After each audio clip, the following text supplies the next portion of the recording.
Hello everybody, welcome. Happy Easter, happy weekend, happy start of the week. happy whatever you're doing. We'll get the game started in just a second. There was a video that played automatically for the intro, so but I found this game. I think it just popped up in like my YouTube recommended, and I watched the trailer and I was like, oh, I really hope there's a demo for this. Because, like, look at this. I don't know if there's... I guess there's sort of a subgenre of, like, drink mixing games. I don't know if Valhalla was the original. I feel like quite a few games have gone for that sort of, like, gameplay loop. And I've never tried any of them. This will actually be my first. Let's, get things up and going. This is a game about ice cream. That would be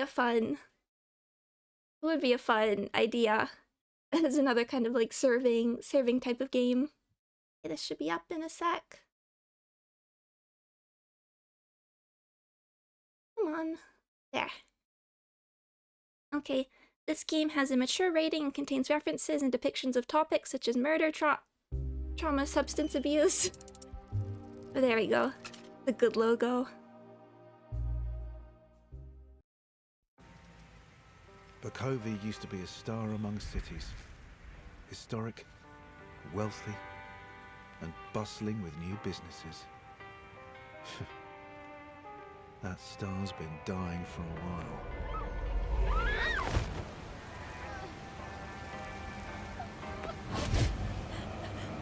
Crime's on the rise, and with war brewing and the government tightening their grip, it's no surprise we're restless. Police might be keeping people safe, but there's only so much we can do about the seedy underbelly. With a prohibition, lawbreakers, criminals, and your everyday civilians are all forced into the same watering holes. Usually, it'd be my job to bust this place. But, maybe we can help one another. This place is more useful open. Especially when I have someone a lot more dangerous to catch than a few drunks. Ah, it looks like your first customers are arriving. Let's see if you can loosen their tongues. I'll be waiting, bartender. Don't let me down.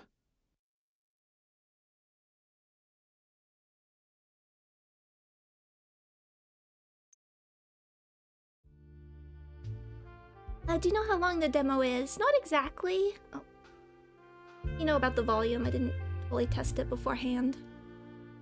I don't know exactly. I saw between like 2 to 3 hours when I was looking at other people's playthroughs. But I didn't like go into them. I don't know. I think I got everything. Wishlist now. There's a Discord and a Twitter button in the corner. That's what I'm covering up.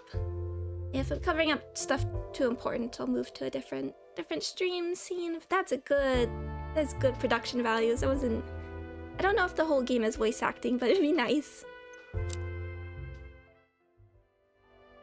Library, just for me.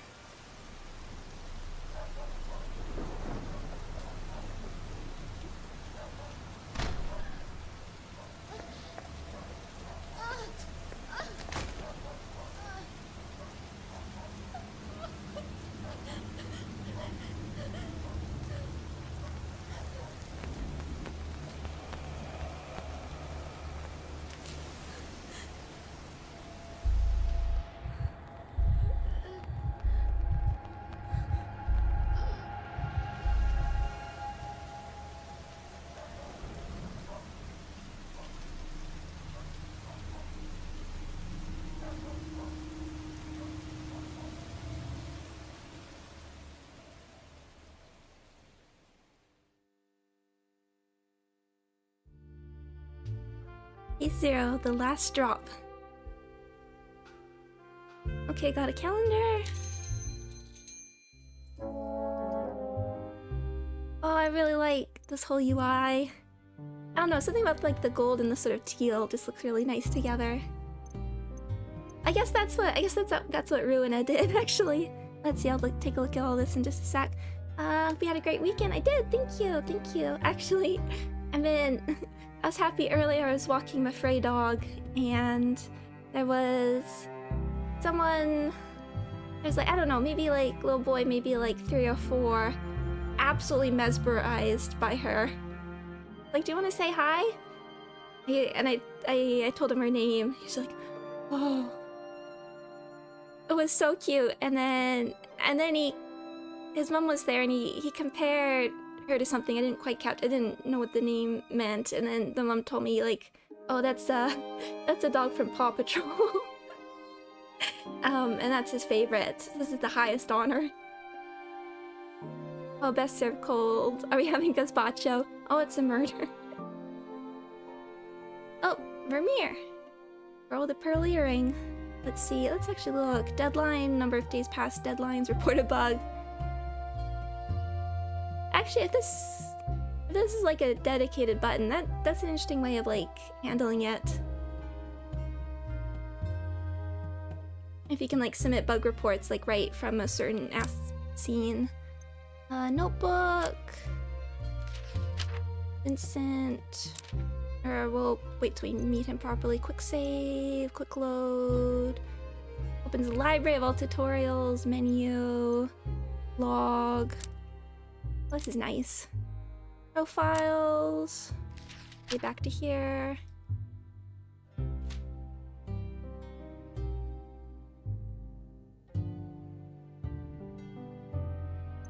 Can't access these yet. In a bad mood. Intoxication. Indicates how intoxicated the customer is. Sober, tipsy, drunk, inebriated. 0 to 4, okay.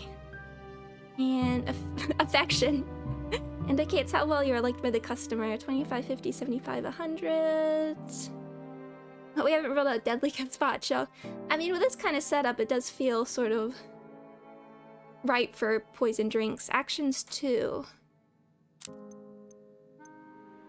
I like this, just this very smooth. So we have Vincent. The hazy overhead lights in your speakeasy buzz to life as the bookshop above you closes for the day. Vincent, a lover of literature and the owner of Libreria, the bookshop on the Bukovi Boulevard that is located above your speakeasy.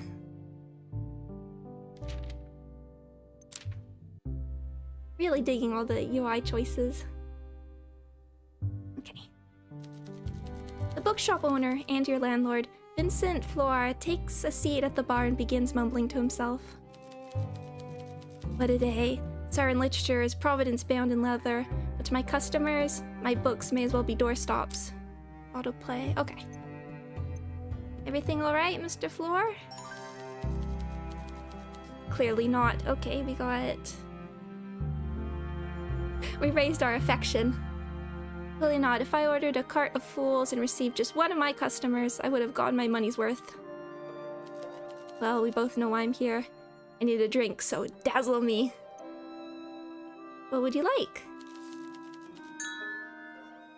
Some days your customers will be in a bad mood. This can also be caused by serving them a ruined drink or by choosing dialogue options that upset or anger them. When a customer is in a bad mood, it is shown here in the bottom left. Thankfully, serving a customer their favorite drink will lift their spirits and cure their bad mood. Press the serve button in the bottom right to start making Vincent a drink. And this evening a properly mixed Eastern Ruby should hit the spot. Customers will usually avoid discussing unpleasant topics when in a bad mood. They have to cure it before you can interrogate them.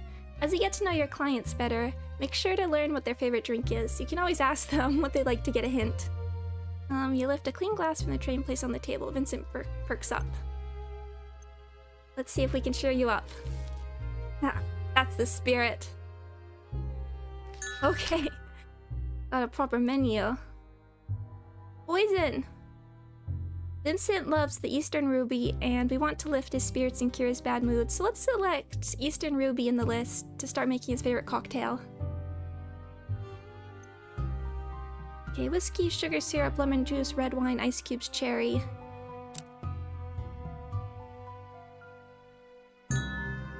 look at this. To successfully mix a drink, you'll need to add all the necessary ingredients to the shaker by passing through them with the arrow, following along the points in the direction it is pointing. Once you start following a path, you'll need to keep up the pace as the red arrow will start following you. Make sure it doesn't catch up with you before you reach the end of the path or the drink will be ruined.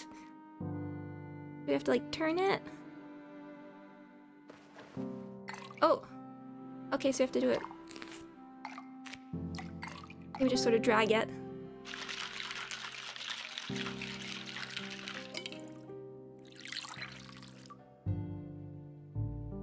Perfect mix. I do feel like there's a sort of some kind of memorization aspect here. Well done, Vincent is no longer in a bad mood and he's gained even more affection towards you. The more a customer likes a certain drink you give them, the more their affection towards you increases. Their favorite drink will reward the most affection. Customers will not appreciate being served a bad drink. If you fail to properly mix a cocktail, customers will be displeased and you will lose all but one action for the remainder of the conversation. You know me too well. This is my absolute favorite. When I was looking for a bartender to run this place, I hoped for someone as good as you. I didn't expect it. Especially with your background. This place could have become naught but a cloudy moonshine and rough customers, yet you are already proving to be more than that. Supply lines for alcohol are fraught, so you'll have to adapt your drinks menu to circumstance. But a recent shipment of vodka from Musaka came into my possession, and as such, some old classic cocktails are on the menu for once. Lucky me, I suppose. Now can we... They've already served it. I wanted to see the other drinks.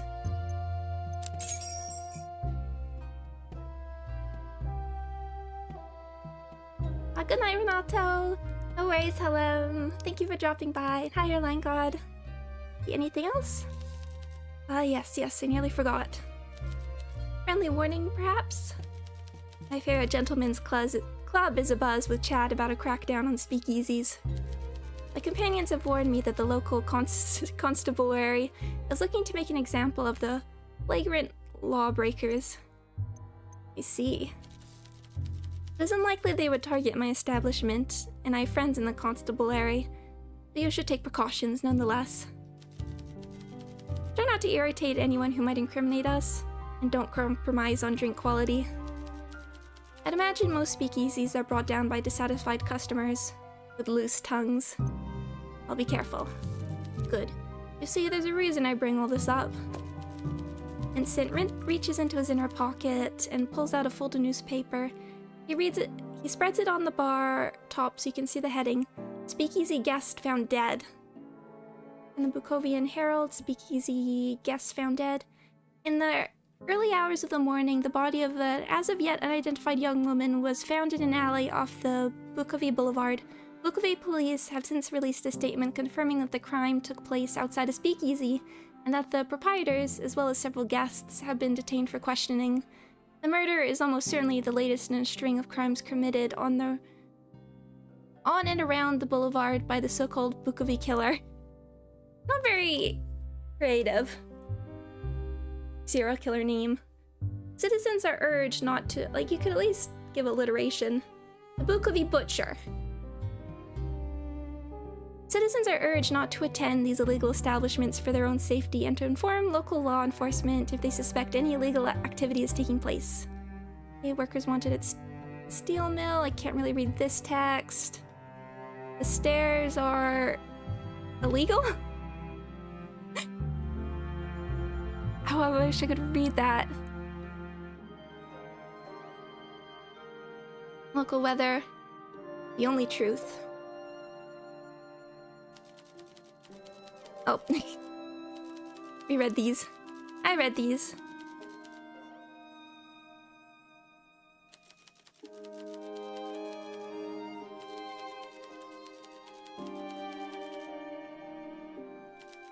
Don't get too bothered by all this tittle-tattle. I'm certain these murders are fabricated by puritanical bureaucrats on the city council. Doesn't that seem like a conspiracy theory? Does not. Greedy, joyless politicians are making sure this prohibition is enforced. They can spin tales of crime and murder if it's in their interest. You know, a siren politician is lying when his mouth is moving. The scoundrels are not above manufacturing a villain to scare the populace. Takes a long sip of his drink and sets it down on the table, his fingers nervously rattling on the glass. A murder at a speakeasy doesn't mean visiting one is dangerous. I wonder if those who indulge in tabloid rumors can grasp that fact. I imagine the authorities will be paying closer attention to venues like ours. They think we offer safe haven to vagabonds and scoundrels, but all we want to do is kindle the dying flames of conversation. Imagine their surprise when they see the depth and breadth of fine gentlemen and ladies who will frequent our establishments. But heed my words, friend. Be on your guard. For what? Oh, we're on Bukovi Boulevard, so locals are a mixed bag. Consider the customers carefully. My friends especially are people of culture and arts. There's no doubt in my mind that some shady characters will show up, but I'd imagine most will be harmless. I'd hope so, anyway.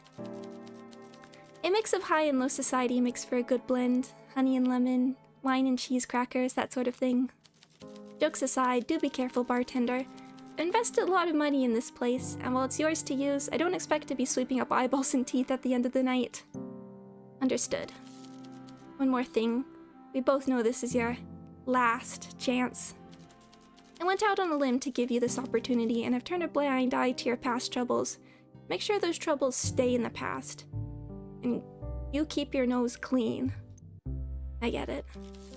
You follow my rules, you'll be under my protection, and I promise I'll keep you safe. One hand washes the other. We gotta have a deal. Good, good. Thank you for the libations. I should return home. Hope business goes well tonight. See you, Vincent.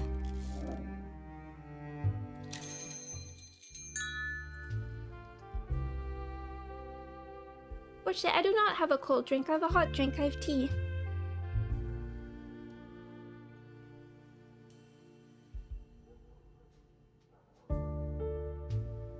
Every day we'll bring a different group of customers to your speakeasy. It's a big place, so look left and right to check for any customers seated on the edge of the room. Is that the girl with the pearl earring? Yes, it is, but painted as a flapper. You can click on a customer to call them over for a chat at the bar. Let's try it out on this mysterious woman in the back. Hello. Energetic girl. Was also exhausted. The woman takes a seat looking exhausted. She squints at you like she can't decide if you're a friend or foe. Rough day? You have no idea. Although you're on your feet all day serving people with too much money, so maybe you have some idea. Rundown Heights is fully booked, so me and everyone else in the laundry service are run off our feet. There's nothing like changing hotel bed sheets during a spice trader symposium. You know how frustrating it is to have fat, bald old men just explain the logistics of his spice trading company and how it made him rich, and he's doing that while you change his sweaty bed sheets? Really like this art style. I can guess. Sometimes I push my face into a pillow and scream so loud I feel like I'm gonna crack the walls. Then I stop. Nothing has changed. Sounds like you need a drink. Yep, something that feels like being slapped in the face with a slice of lime. Slice of lime wrapped around a cricket bat. I trust your judgment. What flavor do you like? Right now I'm craving something spiced. Trust your judgment. Okay. You lift a clean glass from the tray and place it on the table. One drink coming up. He's excited. Mint punch. There are several indicators to the right of each cocktail that provide more information about the drink in question, including whether your customer likes it or not. A question mark means that you don't know how they feel about this cocktail, while a star means that it's their favorite. Customers will have drinks they like and ones they feel neutral about. This information gets updated every time you serve a customer a new drink. Serving liked and favorite drinks will improve your relationship with the customer faster than a neutral one. I wonder if there's gonna be situations where we don't want to give them their, like, drinks. We want to rile them up, for instance. This really indicates the smoothness of the drink, which determines how long a customer is willing to stay and talk after being served. In other words, how many actions you'll be able to take during the following dialogue. Every new topic, exclamation point, will cost you 1 action swirly. Once the action counter runs out, customers will leave the bar, so don't forget to serve them a drink whenever you talk to them. Customers can be called back as long as you have actions remaining, but can only be served once a day. Okay. Meanwhile, the alcohol percentage shows how alcoholic the drink is. The higher the percentage, the more intoxicated the customer will get. Some questions will require a certain level of intoxication to loosen a customer's lips, but be careful. The customer that becomes inebriated will go home. Alcohol tolerance will vary from customer to customer. Now that you know the power the bartender holds, the better your drink fits the customer's taste, the more affection you will receive. It can also affect the customer's mood as well as how talkative they'll be after you serve them. Now let's make her a drink, shall we? Copper bullet.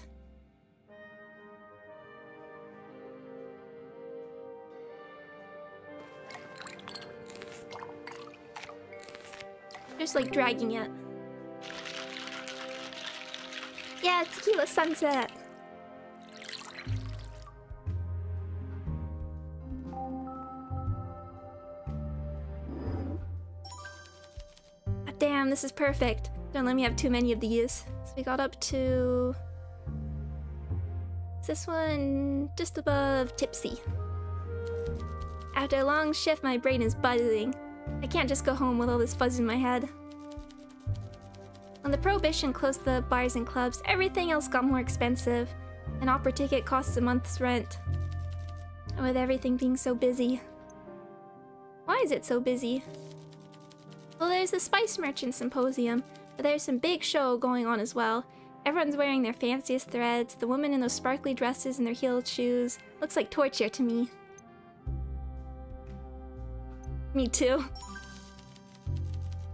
Got affection. Oh, afraid dog. Hey. Yeah, you can sit with me at the bar too. Nothing to do.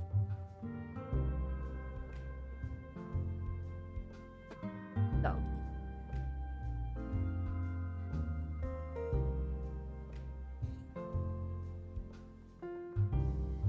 Oh, here you go. At the hotel, I only see the clothes lying on the floor, stained with peppercorn sauce, coffee, nicotine, and worse. At least the folks going to clean the showers, or at least the folks going to the shows are clean. I guess I can clean up fewer wine stains now. So maybe the Prohibition isn't all bad. She downs her drink, wiping her mouth for any spills. Whew. Like that is a compliment. This watering hole's new, right? That weird old guy put me onto this place. The nightcap. Oh, the nightcap just opened, yes. The nightcap, huh? Funny name. I'm Clara, by the way. Mind if I just call you bartender? You don't seem too prissy about the type of customers you get. Rundown Heights has 3 hotel bars, but I didn't fit in at any of them when they served booze. The staff bar was all drunken bell hoops, the mid bar was full of posers, and the Spire Lounge would charge me a fortune just for looking at the drinks menu. Hey.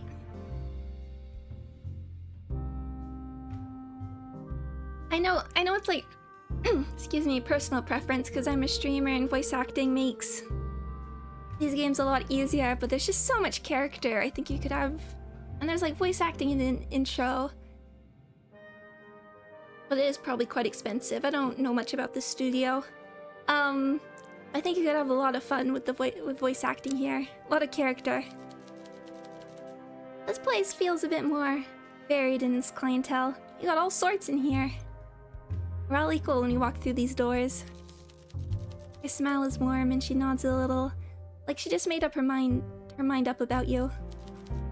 I can get on board with that. Good. Well, I should be heading back. I got Bartitsu sparring class and a shift tomorrow, and if I don't get a good sleep, both of those are gonna beat the stuffing out of me. Take care. Now that everyone's been spoken to, let's end the day by using the bell. Click the bell on the counter to signal all customers to leave and head home. You can also use it to end the day early when you don't feel like speaking to all the customers. Ding!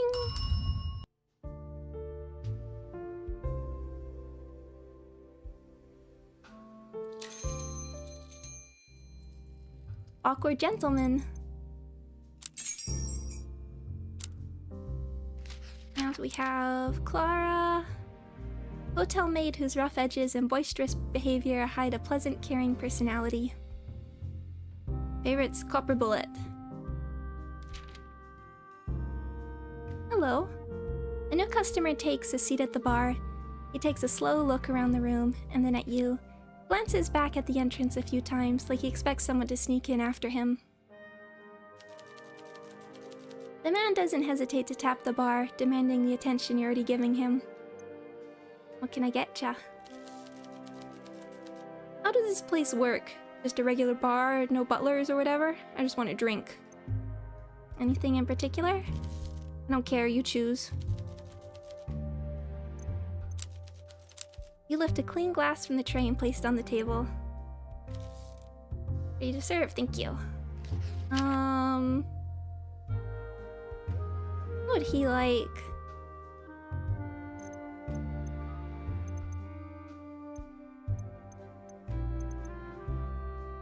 Maybe...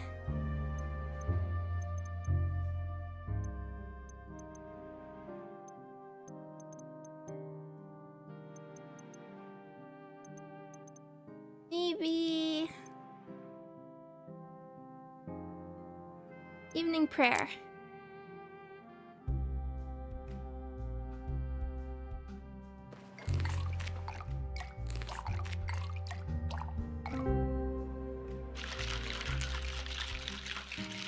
It's gonna turn out he wanted the femme fatale.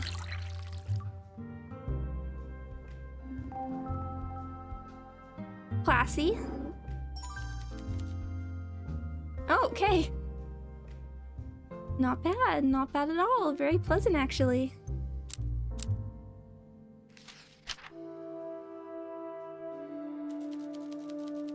You've probably guessed that I'm here for more than a drink. We have business. Business? Bukovi killer's latest victim finally identified. He sets down today's newspaper, but rather than turning it as Vincent did yesterday, he instead lets the heavy pages land with a thud. The headline reads, Latest Bukovi Boulevard victim identified. I'm gonna stop reading those. In a statement to the press this morning, Bukovi police finally released the name of the latest victim in the string of murders of the so-called Bukovi killer. The body of 24-year-old Natalia Reed, a native Tsaran and a lifetime resident of Bukovi, was found yesterday in an unnamed alley off Bukovi Boulevard at 6 in the morning by a local resident heading out for work. Police have since confirmed that the crime took place outside a speakeasy known as the Last Drop, which the victim, a junior accountant, was known to frequent in her off times to drink and gamble. The illegal business has since been shut down, resulting in several arrests. Police Commissioner Aldi maybe, urges the police to be careful and to come forward with any information that may aid the police in their ongoing investigation, as the perpetrator remains at large. Natalia Reed's family has declined to comment. Her employer, Mark Reaver, is only that he assumes she was just late again. Have you encountered anyone acting strangely at this establishment? You spring to mind. Oh. You can tell you've touched a nerve. He takes a short breath and leans forward. Anyone who isn't me? I like that sound. The sound effect is a bit goofy. Maybe. Maybe. I don't think you quite understand what's at stake here. Did you read the news yesterday? Speakeasy guest found dead. And since you just served me alcohol, that would make this place a speakeasy. Exactly. He reaches into his pocket and pulls out a police badge. His name reads Constable Hugo Mertens.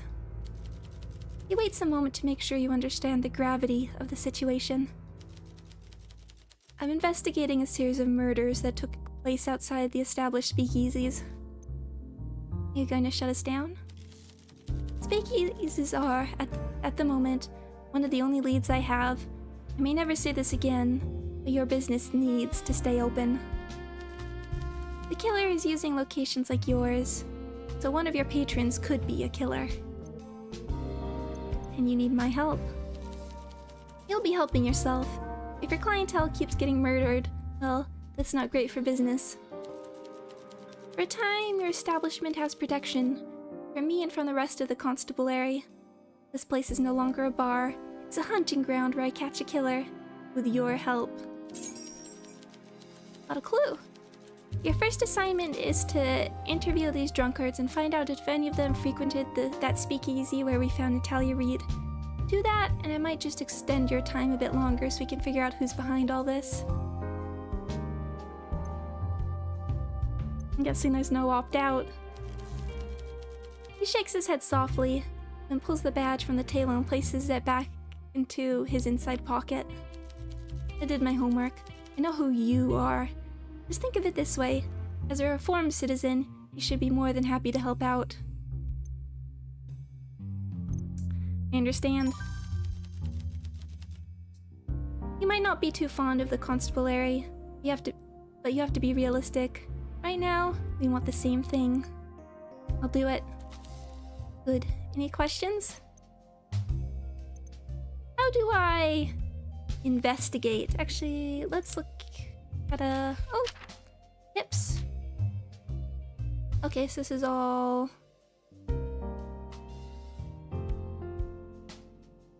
Oh, this is fun. Diegetic. Relying on your partner. I wonder if we do get some sort of partner, or maybe he'll come back. I really like this. Current objective: try to find out who frequented the speakeasy where the victim Natalia Reed was last seen alive. Who your new patrons may have visited before it shut down. See profiles. Clues. The last drop. The murder of Natalia Reed took place. Yep. Close down. How do I investigate? You interrogate everyone at your bar and ask the right questions. Get to know them, make them willing to talk. A glass of alcohol might loosen their tongue. I suggest you keep track of your findings in a notebook or something. I also see you have an unused pinboard. Yes, yes! The best mechanic in the room behind you. Detectives at the station like to use those to keep their minds organized. Visualizing connections make them easier to understand. Give it a try after my shift. Where should I start? Give me a solid lead on people in this establishment who are present at the same speakeasy where Natalia Reed was found. As a former criminal, I'm sure you know ways of making people talk. There's no doubt in my mind your less savory connections might know more. Once you prove you're capable of collecting this information, I'll accept I'm not wasting my time. And there I can indulge a bit more about the case. I'll see what I can do. Good, any questions? No, let's move on. You're part of this now. Oh! I'm sure and expect something from you soon. Speaking with customers will provide you with clues about the current case. These clues can be reviewed in the notebook at any time. Using the show clue button lets you present a clue from your notebook to the customer you're currently talking to, letting you ask them for more information or confront them with evidence. Oh, all the good detective mechanics. Presenting clues to customers is crucial to uncovering new evidence to solve your case. Helpful customers may be able to spot lies, provide new information, or provide an alibi. But be careful, showing certain people confrontational evidence may just affect their mood. This case is the highest priority and you're on the clock. If we don't have a killer in 2 weeks, this gets kicked upstairs to the Confederated force. If that happens, my career is in tatters and your bar is finished. Let's make sure that doesn't happen. 2 weeks to prove we are not children playing detectives. 2 weeks to save our careers and our reputations. 2 weeks to make our streets safe and save some lives while we're at it. No pressure though.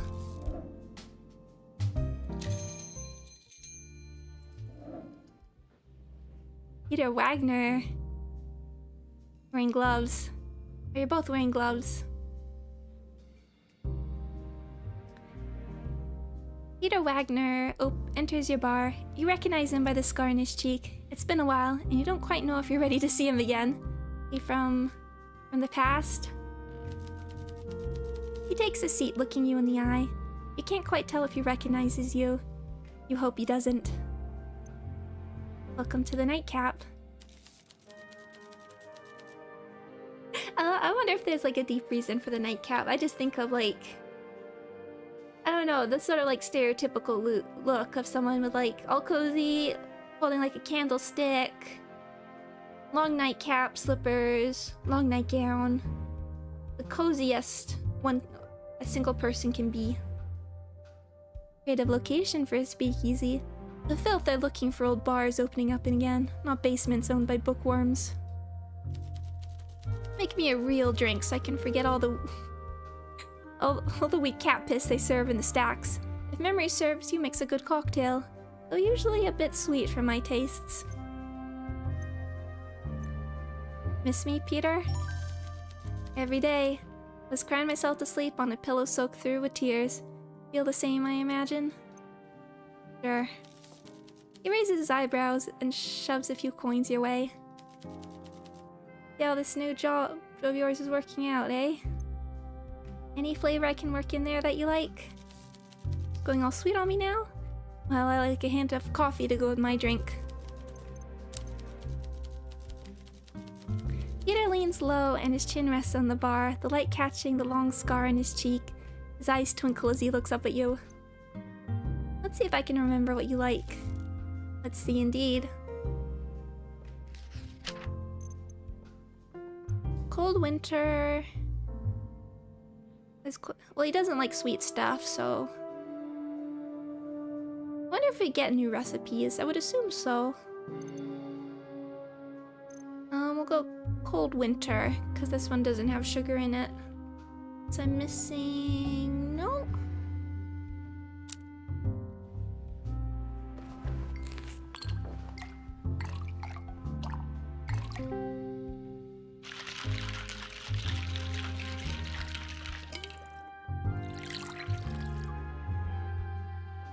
Like, it's a little touch, but even that like little hand-drawn animation is really nice. Okay, went on good mood. This career shift is starting to make sense. You have talent. So you're a bartender now. Well, that's an odd one. If you want to pull a curtain over your past, I'll go along with it. What does our notebook say about you? Handsome but intimidating man working as a debt collector for the less savory individuals to make up Bukovi's underworld. Someone from my past. Former partner from my darker days in Bukovi.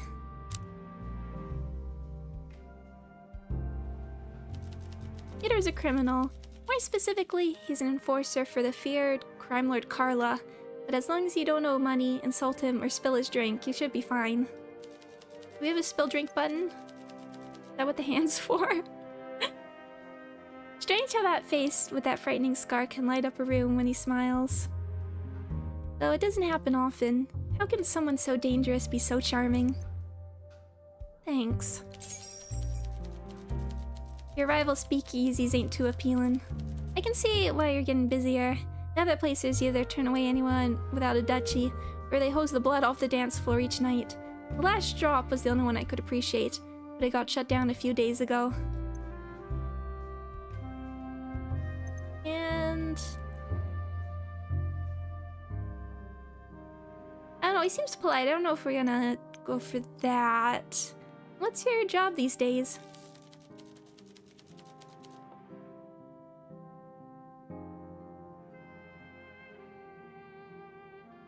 My collar is blue, and I work with my hands a lot.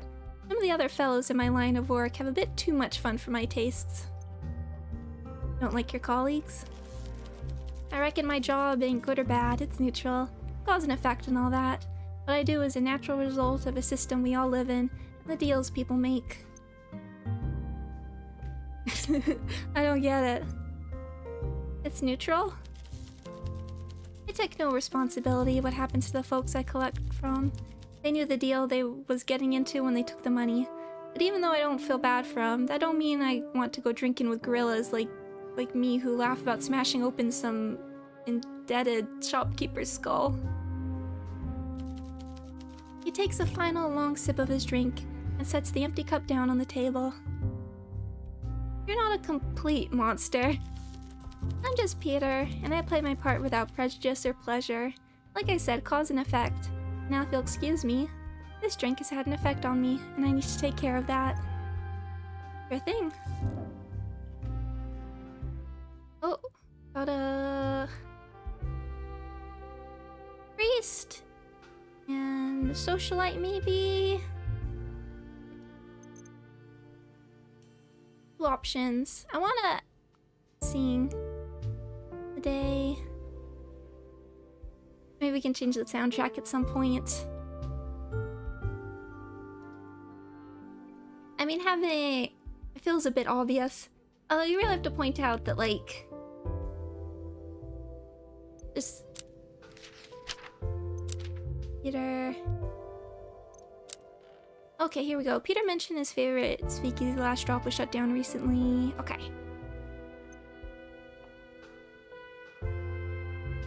When you're a debt collector, like, people don't always choose. Sometimes they really do need the money. Extravagant lady. An obscenely gorgeous woman wipes the stool clean before gingerly sitting on it. After a moment, she checks her lipstick in a pocket mirror before readjusting her coat. She leans forward to meet your gaze. Welcome. It's certainly cushy down here. To think, this grand a place below a bookstore. How very Vincent. You know Vincent? Yes, he's the man who invited me. He probably mentioned I'd be showing up. He's quite the fan. Your nails tap rhythmically to some invisible music. Invisible music? It'd be like... Or like, what's the equivalent of like unhearable?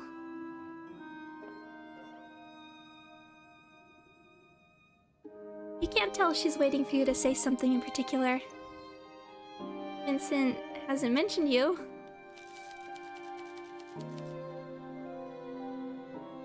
Being a priest here is a prohibition fact. Wine for communion was still produced and legally sold. It often didn't make it to the parish. Oh, interesting. Yeah, I don't actually know that much. Like about I know the general things about prohibition. Silent and audible. No, he must have. Comment Olivia. There's probably some kind of list I'm on, a VIP kind of affair. I'm an actress / singer / radio host. If you haven't heard of me, you've certainly heard my voice. Your voice is silky and delicate like a silver bell. You don't mind listening to it even though it drips with audacity. Oh, that Olivia Carmine. Yes, Vincent mentioned you. See? We all need a little push to jog our memory sometimes. Perhaps you heard about the time I saved a performance of Dandies and Dames at the Classic Grand? Maybe. The stagehand forgot to leave a prop gun on stage and did singing bang bang noises to finish the performance. The audience loved it. The director went along with it. The show got middling reviews, but I was praised for my quick thinking and my coolness under pressure. Can I get you a drink? Are you buying, darling? Put it on my tab. I'll be here often. I eagerly await your performance, bartender. Anything specific? Something fruity. I love tropical fruits in particular. Okay.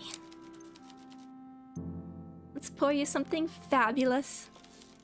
Thank you, darling. My throat is absolutely parched.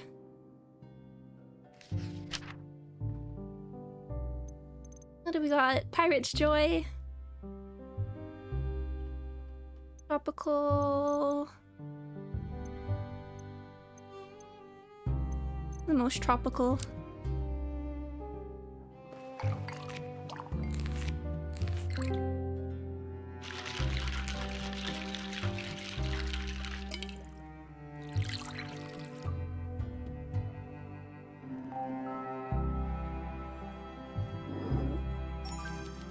Astonishing, flawless, incredible, divine! Absolutely brilliant use of everything. Inspirational, honestly. What a day. Oh, did I tell you about my radio career? Doesn't wait for an answer. Instead, she leans forward and curls her finger to pull you close. Well, today I spent the majority of my time reading contracts. Starting my own show, you see. Something daring, something bold, something that'll knock the socks right off my listeners. I'm calling it Chamomile and Carmine. Classy, right? Absolutely. I could tell just from looking at you. Flattery will get me everywhere. You weren't the first to hear about it. Well, I suppose I'll let my mouth run a little when I'm a little tipsy some more. We'll find out soon. Ha! Picture me in my sultry voice, broadcast nationwide to the people of Tsara, even the poor folks who can't make it to my stage performances. So excited. Congratulations. But things happen to good people, you know. Sure. Olivia swirls the last bit of drink, takes a long sip, wipes her mouth with a tissue before setting the empty glass down beside your hand. Thank you for the drink. I will be back, though hopefully you won't have to wait too long to hear my voice. Kisses. With a slight stumble, she pushes herself up, winks at you, and takes her leave. See you soon.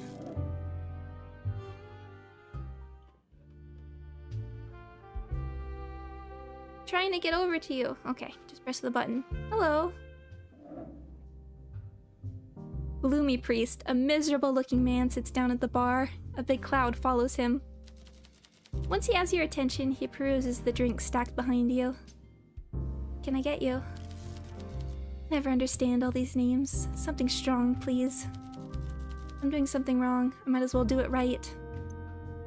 Anything besides strong? Not really, just strong. A clean glass, he takes a short breath. What does the goddess want you to order?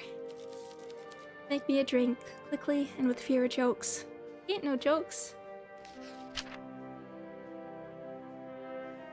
What are the strongest? Oh, night count, I guess. That is the 7. Ice cubes, gin, vermouth, triple sec, lemon slice. Oh. Although maybe that is the strongest. Although I think maybe like evening prayer has the themes. Hey, doggo. What do you think?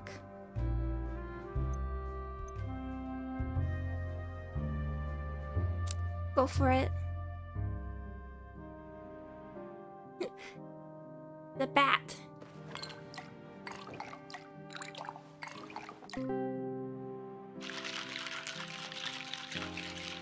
Oh, do you want to get down? It's operative.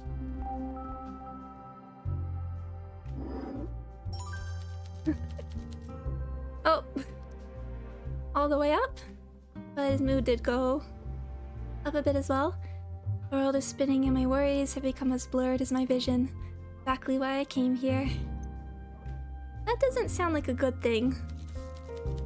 He shrugs, places the glass back against his lips and downs the rest. When the glass is empty, he wags his finger for you to refill it.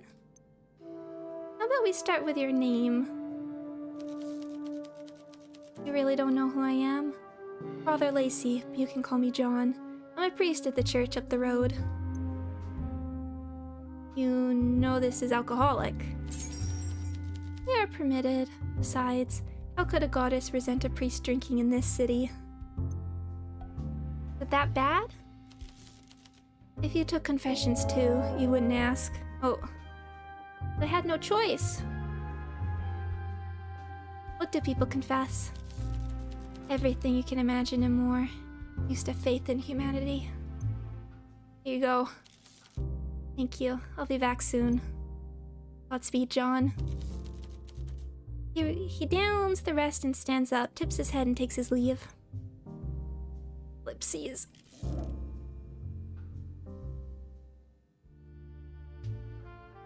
Yeah, I think that...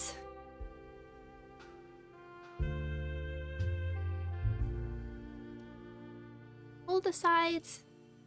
Okay. Oh. Really wants me to hit the bell. Okay, I'm just gonna get my Freydong some food quickly. I'll be right back. Oh, do I have to jump out? Second.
Oh, I forgot. Sorry, it was muted for a second. Got to open your Smash invitation. At the end of the day, you return to your home office, where you can review your clues on the clue board and try to make new deductions. Besides structuring your thoughts, the clue board also has another very important function. Some clues can be connected to form new evidence. Spotted a contradiction, or two pieces of evidence that tell you something about the same person or event? By combining them, you can combine two clues by connecting their pins with a red string. To place a clue you have found on the board, simply click to drag them over from the clue list on the right. Clues on the board can be arranged as you wish to help you in your investigation. These sort of clue boards, because like different games have like variations of them, the like forming connections between thoughts, how different games choose to portray that is really interesting to me. How do you, I mean, I'm just gonna reiterate like what Game Maker's Toolkit has some great videos on like detective games. So they're coming up with a unique design it's hard. And Oberdin, I think, is still one of the best versions. The like Golden Idol, those are sort of like hit more like puzzle solving versus like actual detective mystery. How do you gamify this? And how do you not make things like too obvious? Let's drop here. At any point you can remove a clue from the board by dragging and dropping it back in the clue list, should you feel a piece of information is no longer important. The two clues you have right now seem to be related, don't they? Let's try linking them together. Click one of the pins, then drag the string to the other clue's pin. See what happens. Yeah. Peter Street Smarts. Clue combined. Peter frequented the last drop, the speakeasy where Natalia Reed's murder took place, before it was shut down. You should be able to tell me who else went there to drink, and if any of them visit the nightcap. Congratulations! You have created a new combined clue. Combined clues are key to your investigation. Building a solid case will hinge on making these connections. Asking your customers about these new clues will often lead you to new insights as well. Not all clues can be combined, of course, but if you're ever stuck, try and see if there are any new deductions you can make. Doesn't seem to be any, like, penalties for just dragging and dropping randomly. To proceed to the next day, click on the coat rack to the side. Today, anything? And I just wanna... Okay, so it's the same. Anything new about John Lacy? It does like the night count. Leaving, go to next day? Yep. I got a warning.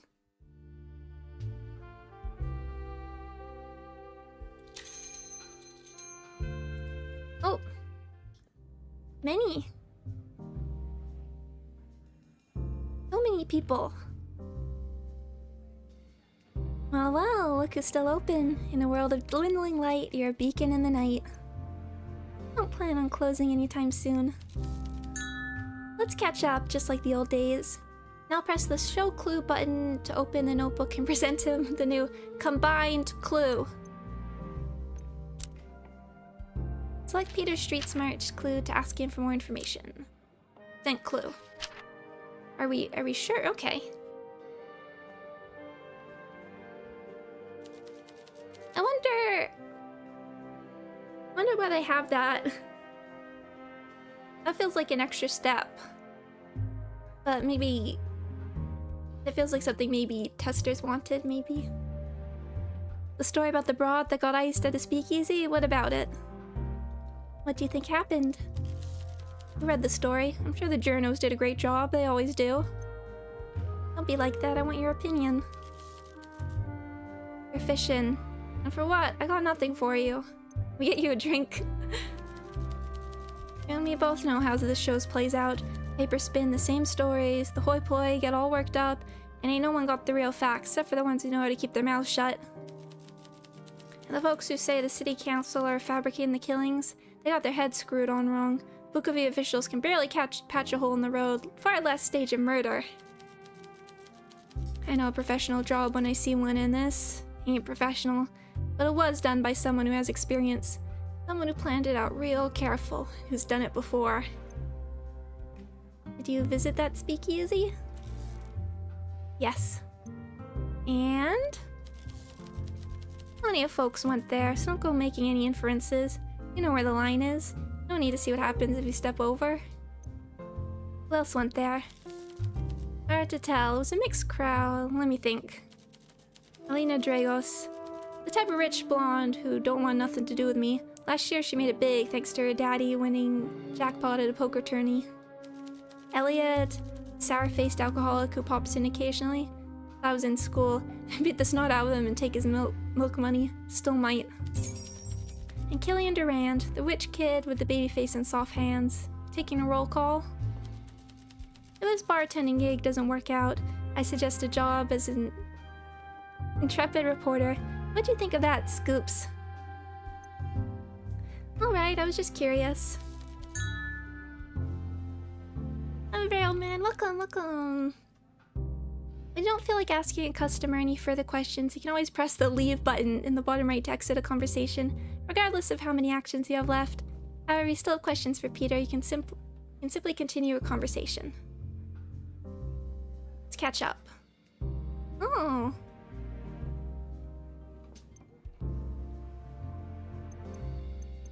What's this game about? It's a bartender murder mystery solving game.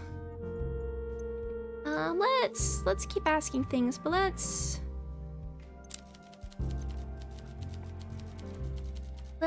give him a drink. Maybe this one, you don't want my lips loosening. Who knows what I'll say. We know you like cold winter.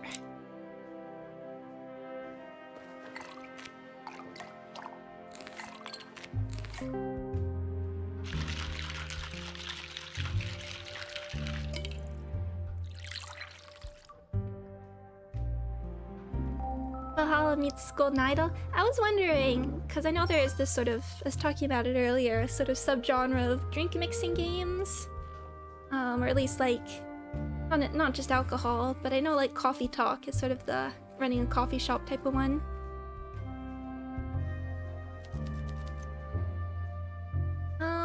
What else can you tell me about drinks you like? I like proper drinks, something pure, like vodka. Anything else? Coffee helps, keeps me sharp in the wee hours. You work late? You know I do. Nothing good happens in the morning, so best to sleep through it. Get a lot more done while everyone else is asleep and out of my way. Despite the name, cold winter usually keeps me warm during those long nights. I remember.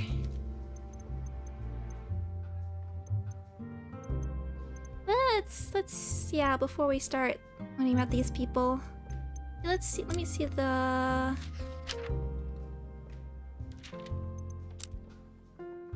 We have Alina, Elliot, and Killian.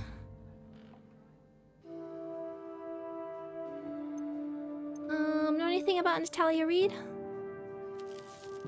Shame about her accident. Her murder. Murder, then. I saw her here and there. I reckon it's real odd that she got iced. Why odd? Didn't seem like the victim type, you know? Can you elaborate? He tilts his head for a moment, and you see his eyebrows shift, giving you a knowing look. It was confrontational, fearless. Most people are intimidated by me, but she brushed me off. She brushed off my employer a few times too. Usually the ones that end up victims are the ones who don't fight back. Even drunk, she'd probably put up a good fight. Really? I reckon so. Killed from behind, right? Whoever stuck her probably thought they couldn't take her in a fight. The police or whoever's holding your leash should be looking at cowards. That's what you should be investigating. Who says I'm investigating? You're asking a lot of questions. People with our background know better. No one ever got iced for asking too few questions. You're right. Hey, if you got someone pulling your chain, I get it. Someone holding something over you, I guess. Maybe. Don't be coy. We go way back, so I get it. Right. Hi David. Considering the PS2 is 25 years old, would you consider a retro console by this point? Yeah, I don't know what... That's a good question. I'm less familiar. It's not something I ever played.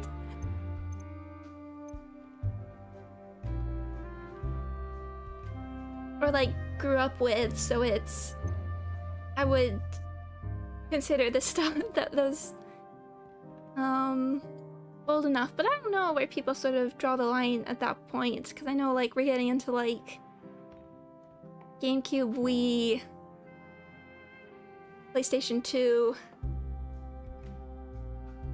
hitting sort of that retro marker. But I grew up with like mostly handheld.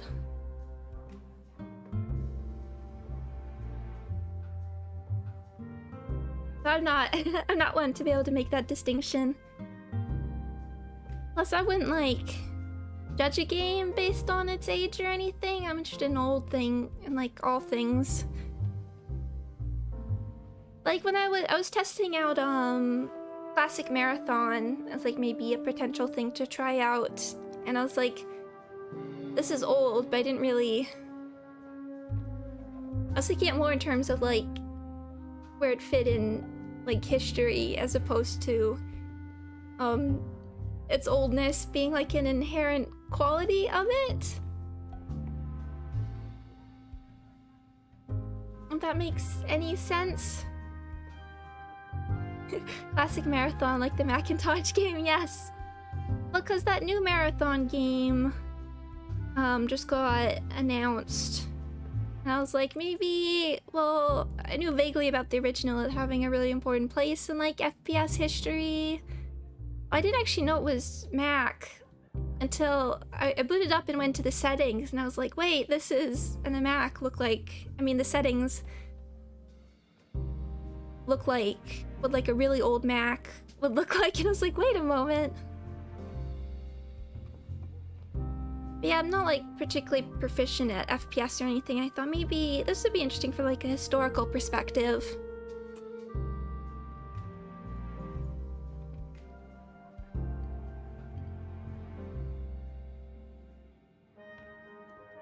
And it's not super long. How long to beat? Had it at like 6 hours. System Shock better. Yeah, well, I was thinking like if I wanted to do like the historical stuff, not just historical,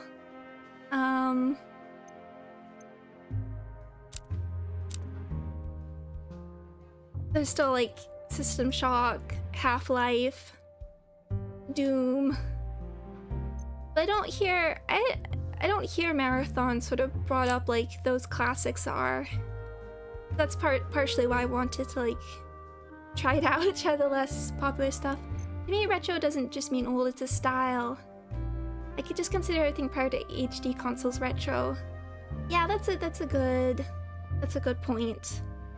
I guess now, because it's also a style, I don't know what you would consider like stuff that's particularly trying to emulate that.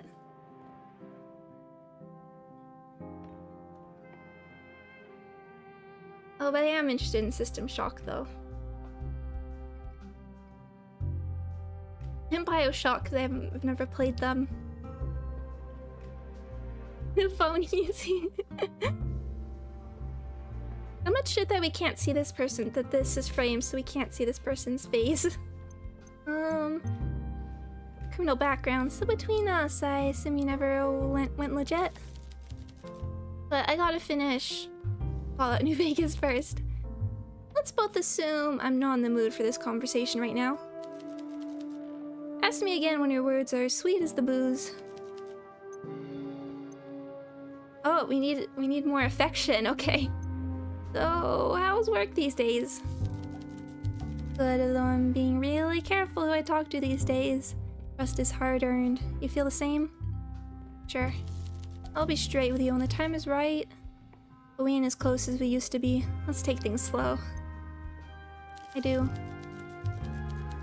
Well, I won't go home, but I can't stay here. Make sure you don't get into any mischief while I'm gone. That's my job. Will do. Let's see. Okay, blonde.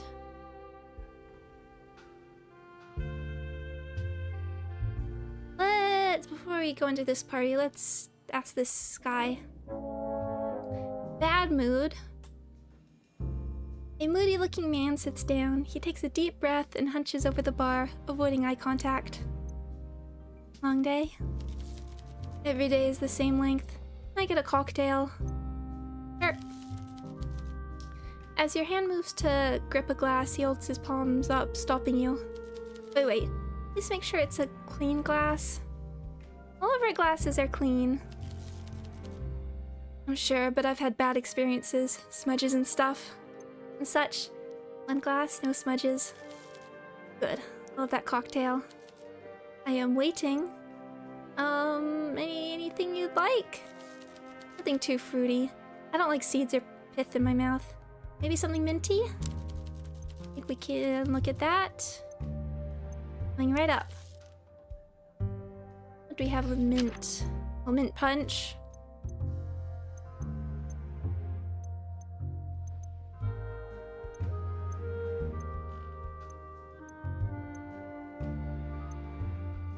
Really our only mint drink. Does pack a punch.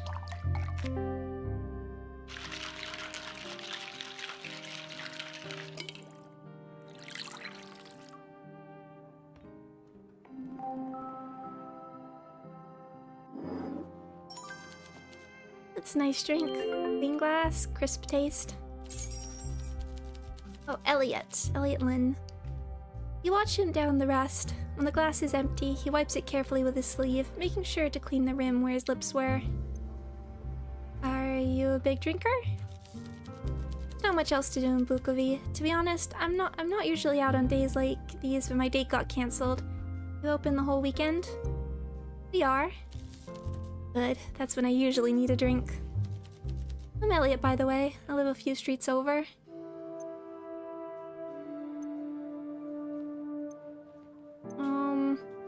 I don't know if you want another drink, but I'll be polite. Nice to meet you, Elliot. Can I get you another drink?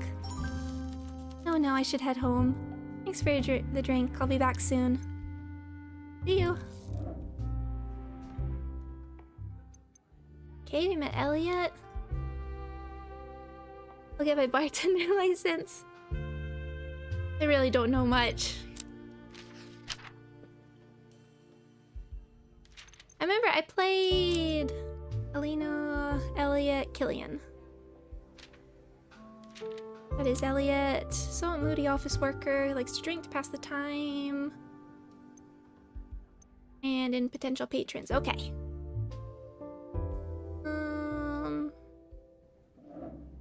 We'll talk to the striking redhead. I remember, the Unavowed, I took the bartender. I thought it was funny. You could choose different backgrounds in that game, and I took the bartender background, and it gave you, like, super empathy powers.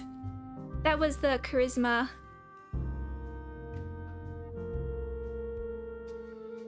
That was the charisma class. Did you ever have to do food service for part-time? Never food service.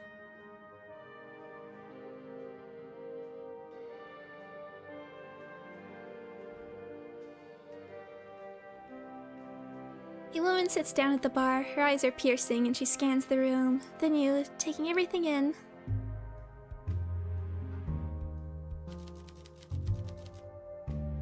What game? Unavowed. It's another... It was like a point-and-click story game. I had the playthrough on my channel. I quite enjoyed it. She's dressed up with diamond earrings, a pearl necklace, and a coat that could be mink. What can I get ya? This place is as charming as it is easy to find. When Alina mentioned a speakeasy on the boulevard, I can't say I expected this. Money has flooded into the Bukovi Boulevard and washed away the dirt, but some of the character too. However, it seems to have flowed past this venue without impact. Can't tell if that's a compliment. As close to one as you're likely to get from me. I'm Wendy Brooker. You might have heard of my father. You haven't, but she says it with enough confidence so you feel like you should. Well, I don't think you'll need to ask around too much to know my reputation. Impeccable. And if you want to stay on my good side, I'll even think of an endearing nickname for you. Okay, do you want a drink? Don't make me beg. What does a lady like you drink? Something strong enough to make me look just a little more fabulous, but not too much. Okay. Let's see if I can impress you. A difficult task, but nothing is impossible, darling.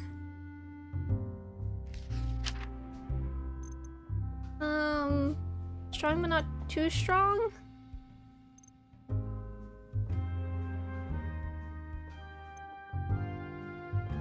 I mean, so max is the 7. I was leaning towards the femme fatale there, but not quite. Let's go for Eastern Ruby, maybe.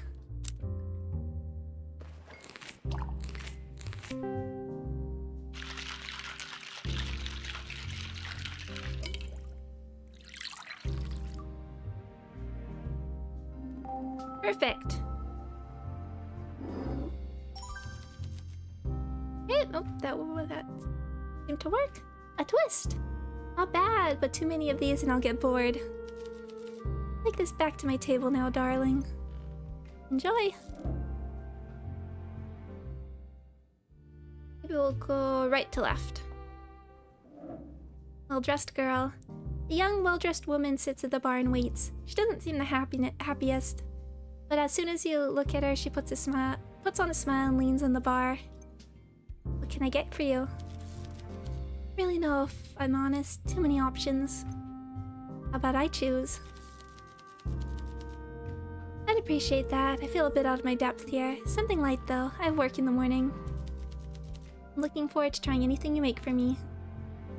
Any flavors you're fond of? It may sound odd, but tomato. Definitely have one of those. Let's make you something nice.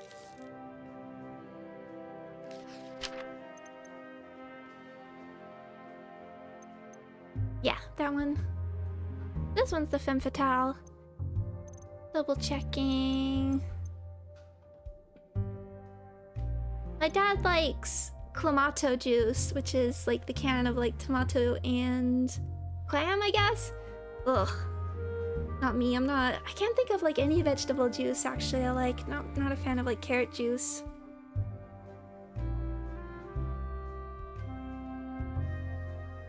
I can't really think of anything besides tomato and carrot that you really make juice out of.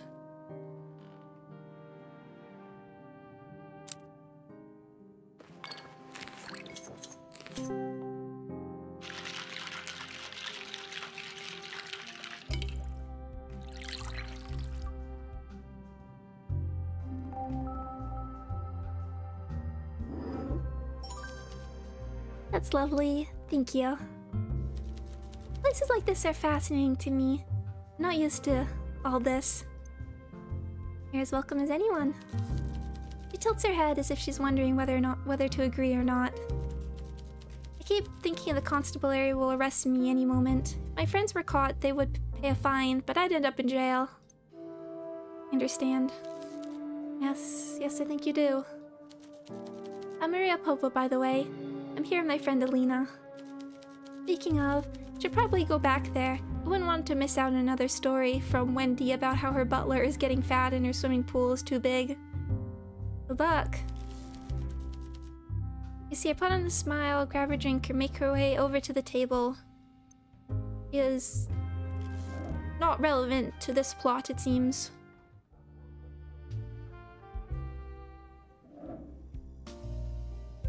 Before he even sits down, you can tell this young man has an attitude. He frowns at the bar, his seat, the drink selection, then you.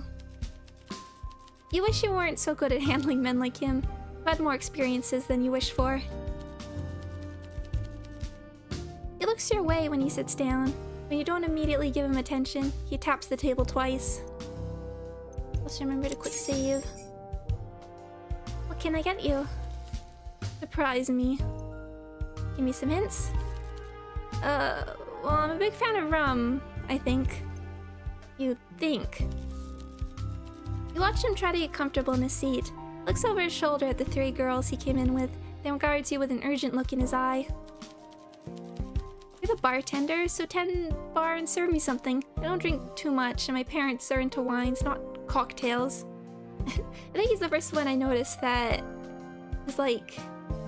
tipsy indicator is super low. I can handle that. But any flavors? Something with a sweet touch, like rum. Get you something nice. Don't keep me waiting now. With the mint punch. Anything else?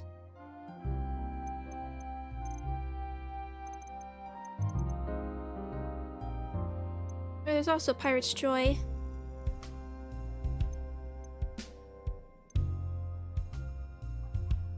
Might be sweeter.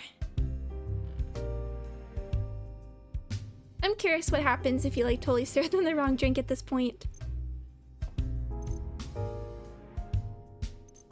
I mean, we might start... maybe we will start him with the mint punch. I don't know if we need to get him all the way up there already.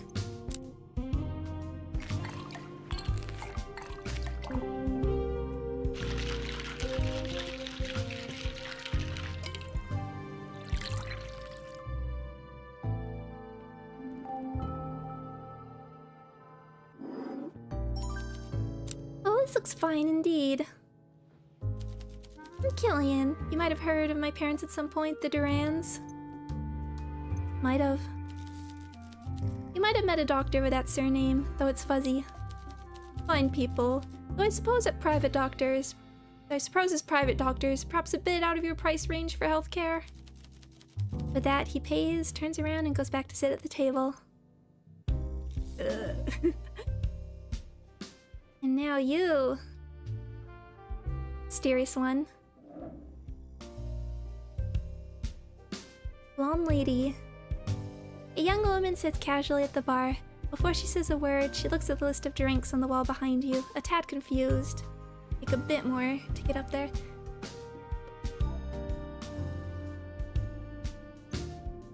Evening. Hello. Would you call his shirt pink or red? His coat, I would call that pink. I mean, maybe more like salmon? What can I get you? I don't know what I'm feeling today. I want something strong, but I'm also craving something sweet. What can you do? I can try and help you make up your mind. That'd probably help. Okay, let's roll the dice. Surprise me. Strong but sweet. Okay. Just checking if there's anything else. Let's make you something nice. I'm looking forward to it.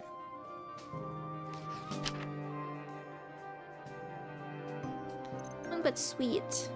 Our 5 options are cold winter, copper bullets, Eastern ruby.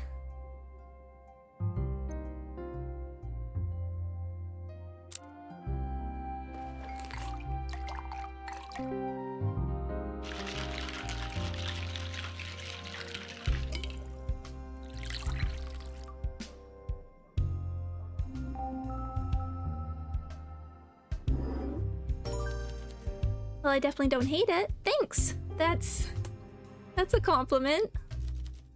Have you been up long? Or have you been open long?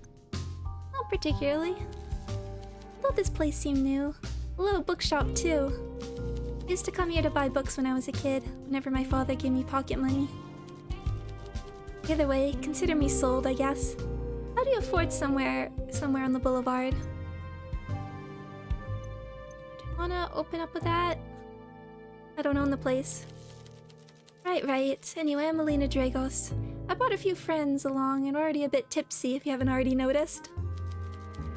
She didn't have to tell you that. They reek of booze. That's kind of our fault. You hide it well. Yeah, we found a bottle in the basement and we're celebrating our friend's birthday. Anyway, I'm gonna go look for my friends. Hope they haven't wandered off. Take care. You too.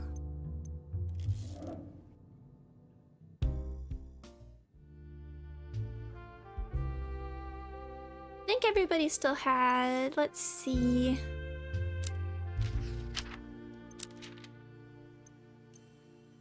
Can we... Lena, Elliot, Killian... Can we ask them back and...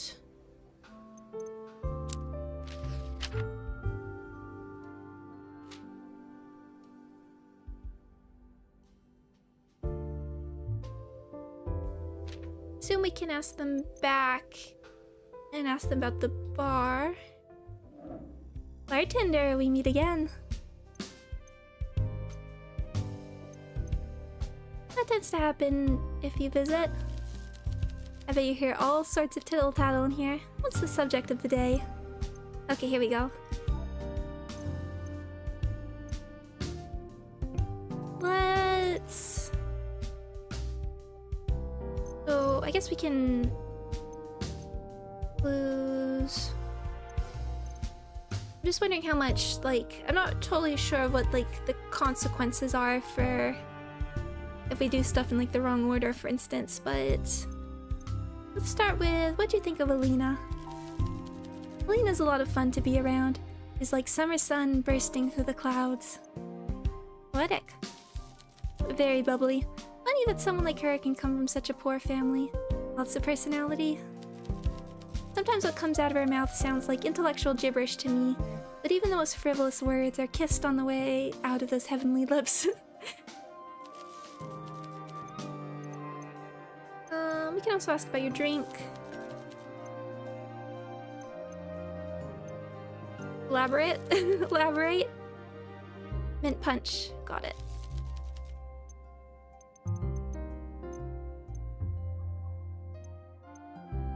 Let's see.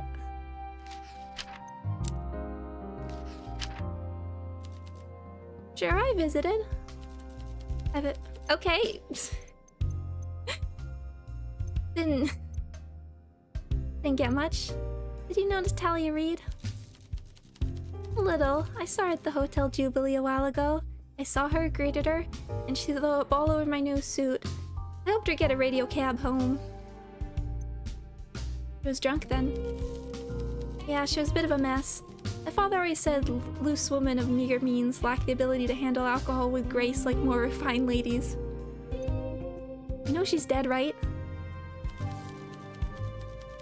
Yeah, Selena told me this morning. I was rather sad, but more in that fleeting, oh, maybe I'll die one day sort of way. Didn't really know her, so... Do we correct him? You will die one day. Is that a threat? Just a fact. It's not a nice thing to say, is it? Didn't really get us anywhere. Why are you drinking so much? You clearly don't enjoy it. Something to do. Nights are boring without parties. That's it, really.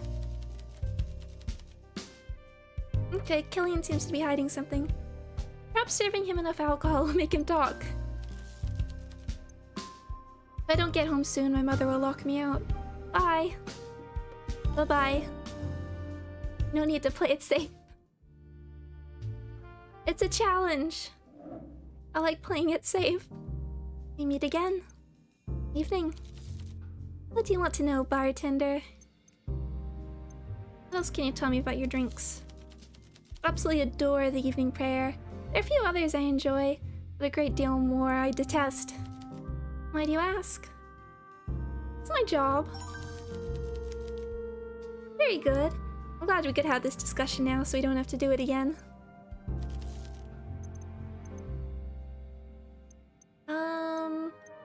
4 actions. Okay, so we can do all of them. You wear a lot of expensive items. I do. Aren't you worried about getting robbed? If I'm outside, the best place someone could rob me would be my empty house. If I didn't wear the nice things I have, I would be living the same life as a woman who had already been robbed, an unglamorous existence. Earrings are meant for ears, and jewels don't sparkle when kept in a box. Our character likes the ellipses. Tell me about yourself, Wendy. I love that idea. She opens her mouth in mock surprise, then lets out a little delighted giggle. What is there to say? I grew up at Papa's old estate, Home Heath, out in the country. Book updated. I moved to Bukovi because I got bored, and I came to dive bars like this because I love the entertainment. Dive bar? I'd say you fit right in. Oh, are we sparring? That's adorable. You continue to meet my expectations. People must love you. Come on, darling. I'm being exceedingly gentle. Let's get to know each other better. Or worse, if you prefer. I'll start. I was born, I moved here, and I'm sat in this cramped little stool talking to someone who has a very colorful background. I guess criminals can be dangerous. We're already at... Straight past the first heart. I know a lot, darling. And most of what I know, I keep to myself. This has been delightful. I mean that. It's refreshing to have repartee with someone who can keep up. Jin Jin. Sure. How do you know everyone? I'm cordial with Alina and Maria, and I know Killian. We met a while ago at a tango class, you know, in pre-prohibition times. Don't get me wrong, they're not hideously dull or anything. I just feel they're slow to trust and reluctant to say anything genuine. He hates that. You feel the same? Or are you an open book?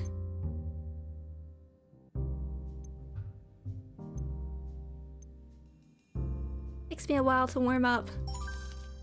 It does, doesn't it? Good. When you have secrets that could ruin you, sharing them with people is like handling them a loaded pistol. In this case, though, we are all breaking the rules to be here, so it does encourage a kind of mutual trust-distrust paradox. Let's keep our secrets together, lest we ruin the fun for everyone. Are you taking a risk being here? She laughs, and for the first time, it sounds genuine. You amused her. Lets the mask slip for a moment.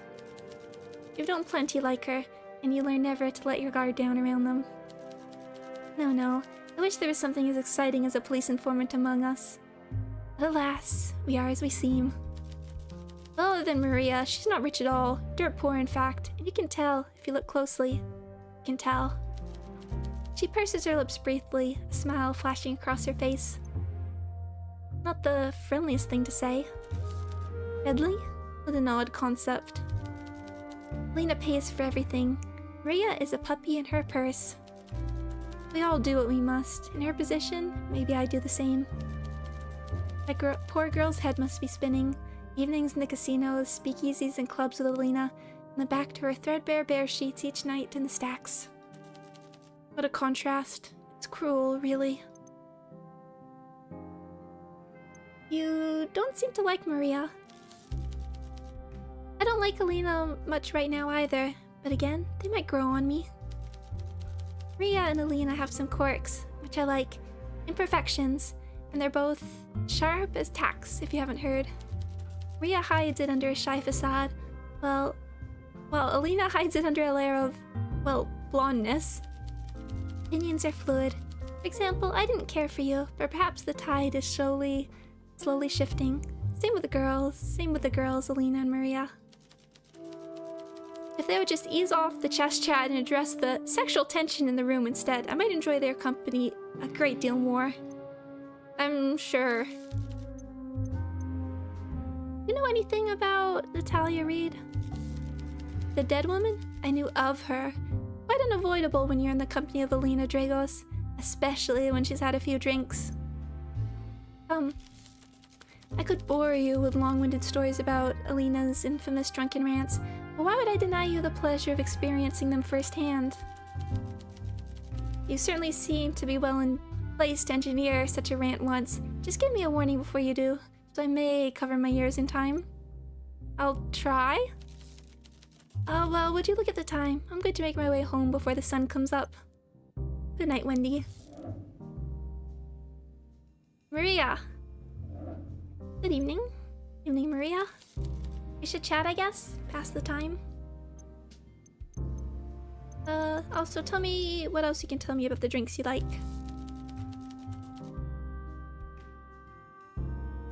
The femme fatale is nice. The spice slows you down, so you get head spins without getting carried away. Interesting. You can tell I don't drink much, can't you? I can, but I don't judge. Appreciate that. Still, it's growing on me a tad. I don't know if that's a good thing. I prefer these cocktails to the beer my father drinks. I better not make it a habit, though. Your choice. Tell me about yourself. What do you want to know? I'm a people pleaser. Is that okay? I work at that old tailor's in the stacks. The other girls, that seems good. Talk about drinking and dancing, but I just keep my head down. They think I'm dull, but I knew that place would catch fire one day. There was a fire? That building is a death trap. We don't know who blew the fuse box. In a house of matches, it can be hard to find the first spark, you know. But it didn't burn down completely. Alina and I just can't play chess in the basement anymore. Oh, you play chess? When we were at school, we played for boiled sweets. No wonder we still have teeth. The women in the workhouse think I'm quiet and boring, but I watch them and I see things. Patterns, not just in the fabric, but in the city, in people, and most of all, in chess. Alina's good, but most days I can beat her. There's fire in me, competition. Even without candy, victory is still sweet. You're a grandmaster. Not quite, although I have won tournaments. We both won a few, but none that were official or major. Alina always beats me when the stakes are high. It's like the pressure of playing against my friends makes me wilt. In the heat of competition, she lights up and I burn out. She just wants it more. I once asked her what her secret is. I'll never forget what she said. Never dim your star to make others shine brighter. Any other hobbies that aren't so intense? Cooking, I guess? Make a great, I don't know, surmail. Make a great surmail. But this is starting to feel like a job interview instead of a drinks order. Fair point. So you and Alina play chess together.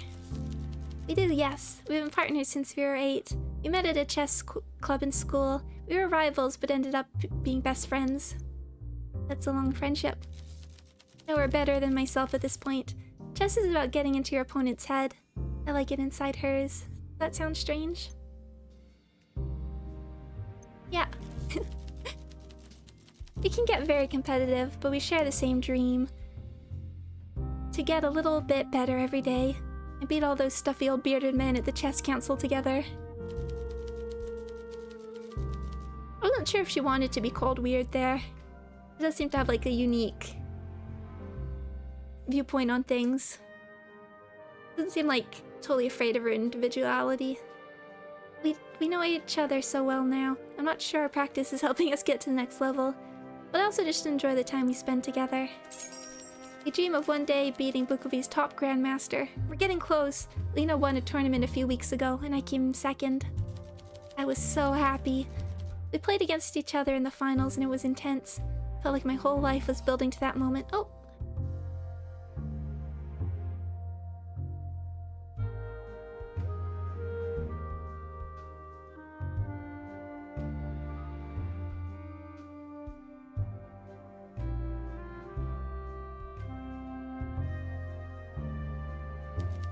Since we were in the top spots, we knew we'd already qualified for the next tournament in a few months with the Grandmasters. So in the way, the final was like a victory lap for us. Have I talked about chess too much?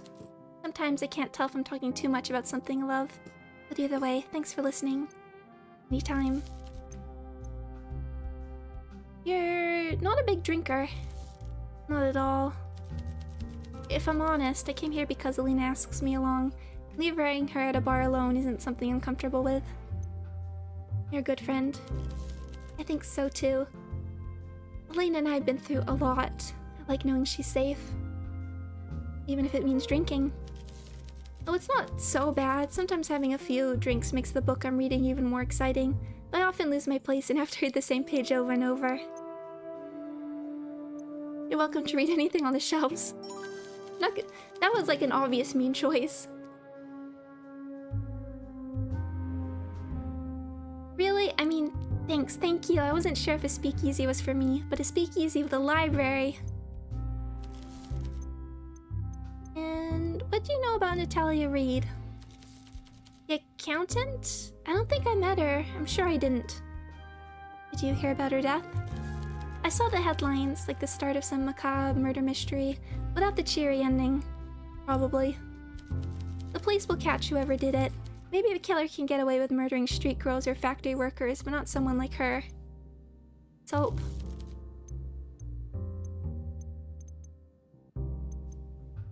And is there any...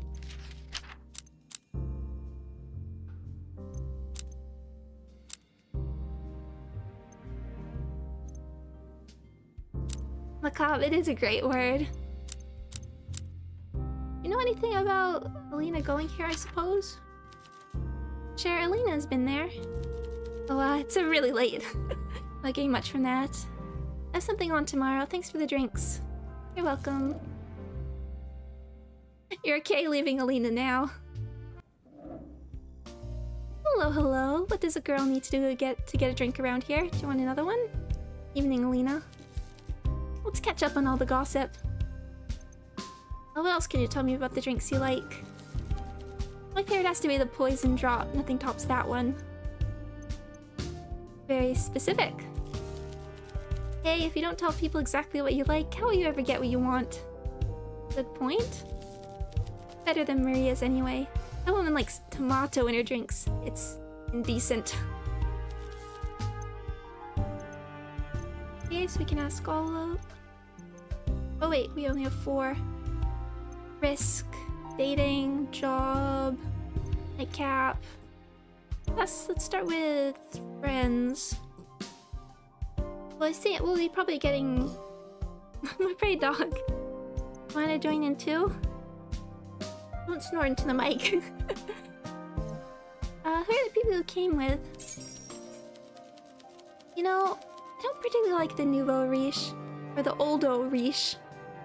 Killian is sweet, but painfully innocent. Wendy has her moments. The only person I really want around me is Maria.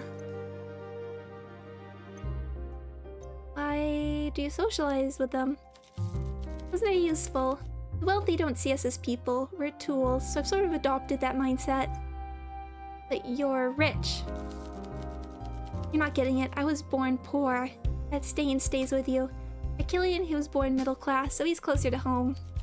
I might be wealthy now, but I didn't come into money through gem mining or property or an aristocratic aunt. Gambling. My father has money now. All it means is he has more to lose, and gamblers always lose in the end. If I don't ingratiate myself with these people, maybe even shack up with one of them, I will have nothing again. I'll be nothing to them. The grand scheme, I'm a blip, a momentary, fleeting thing in those people's lives. I've got to hook them in, get them invested, and eventually, I'll probably marry one if I want to keep this lifestyle. I just wish, I don't know, trust them a little bit more. Some of them are decent, I think, but I know where I come from, and I know I won't go back. That has to be my focus. That's quite the plan. I'm a chess player. Planning ahead is what I do. Still, seems a bit cynical. I mean, pragmatic. Seeing how quickly people change, the way they treated me with the moment I got money left me a little jaded, I suppose. On good days, I think my new friends aren't like that. Better than that. Wendy and Killian might have more to them than I admit. I still don't fully trust them. Yet. Let's catch up on all the gossip.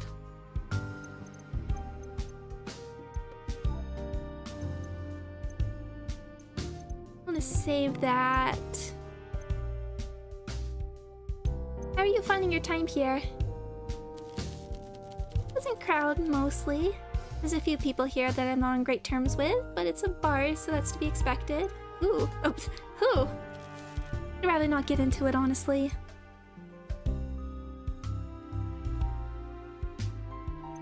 I wanna...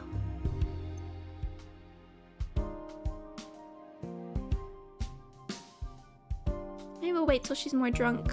Right. Let's catch up on all the gossip.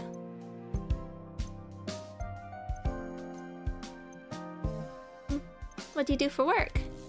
Nothing. I guess you don't need to? Exactly. My family's fallen into wealth through sheer luck, and I won't let us fall out again. I have plans to keep us where we need to be. My dad might end up losing his fortune again, but I'll be glad to take him in when that time comes. Did you ever work? Sure. And for a man who... It doesn't matter. That's all in the past. Interesting.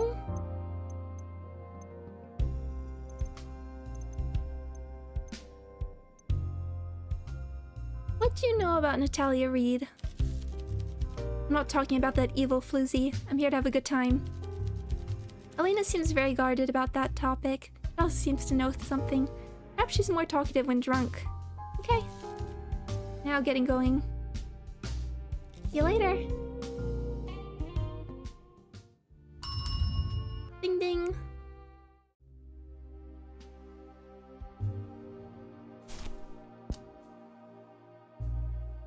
Yeah, I don't think any of these really...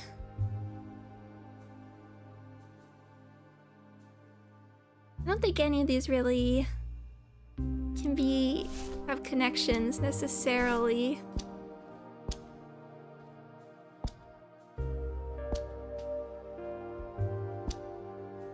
Yeah.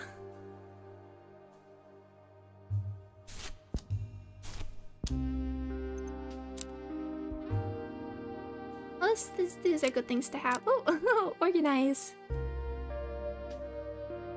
Cool, okay.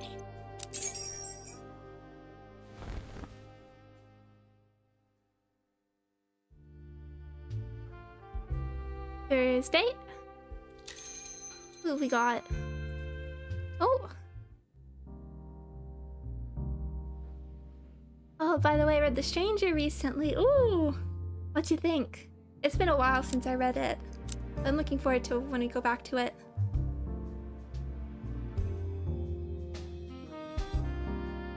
Constable Hugo Mertens marches down the steps to the bar, his hands deep in his pockets as he inspects the other guests with confusion. After a moment, he makes his way over to you, pulls over a chair, and sits slightly too close. Constable Mertens. Barkeep. Seems like business is booming. Never thought a life of a life of crime would be this social for you. This is my job. These patrons could pass for respectable. Maybe they are. They're good people, mostly. Yes, well, I just wanted to check in on how much you know about these supposed good people. Someone on the street knew her. Use that knowledge to your benefit. If you have anything worth sharing with me, I'll be staying here for a while. Oh, more tutorial? Open the notebook to present him with a new clue. Using clues on a detective like Hugo will never consume action, so make sure you show him anything interesting you find. He may even have useful insights. Potential patrons. So, Alina Dragos, Killian Durand, and Elliot Lynn all frequented the last drop around the time before Natalia Reed was murdered. And you say you got this information from Peter Wagner? Mr. Wagner is well known around multiple police stations through Bukovi, and the only reason he knew all this is because he was present at the time as well. Let's add him to our little list of suspects, shall we? What happens now? Now that I know I'm not wasting my time with you, the next step would be figuring out which one of these four might be our killer. Hugo pulls out 2 photographs from his coat and hands them over. The first one shows an ornate, decorated lighter lying on the pavement. The second shows a nasty-looking syringe. It is empty, and small bits of blood can be seen around the needle. These 2 items are found at the crime scene. Check around and see what they mean to our suspects. Any more questions? About the syringe. The murder weapon is peculiar and devious. It's some sort of lethal toxin. Back before the Prohibition, it was slipped into drinks, but since most of the victims have been found with a puncture mark from this needle, correct. We tried to see if it's a special type that was used, but unfortunately, this one is available at any pharmacy. Doesn't help that it's basically industry standard for any medical profession in Sara either. Whatever the nature of the toxin, it wasn't fast. Perhaps the killer wants to watch the victims suffer a bit before they die. Was it...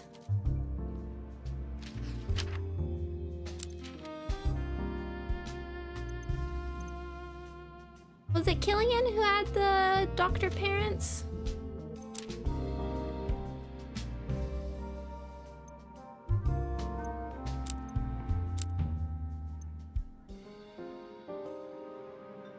The victims each had puncture wounds, arms, legs, but in this case it was the back of the neck, so the perpetrator was attacked from the rear.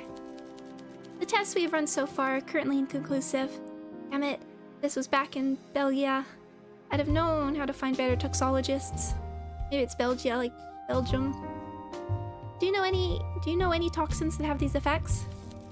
Many simple chemicals can be lethal when injected. This perpetrator has chosen a cruel implement to achieve his goals. I'm making the apprehension of this villain my sole mission.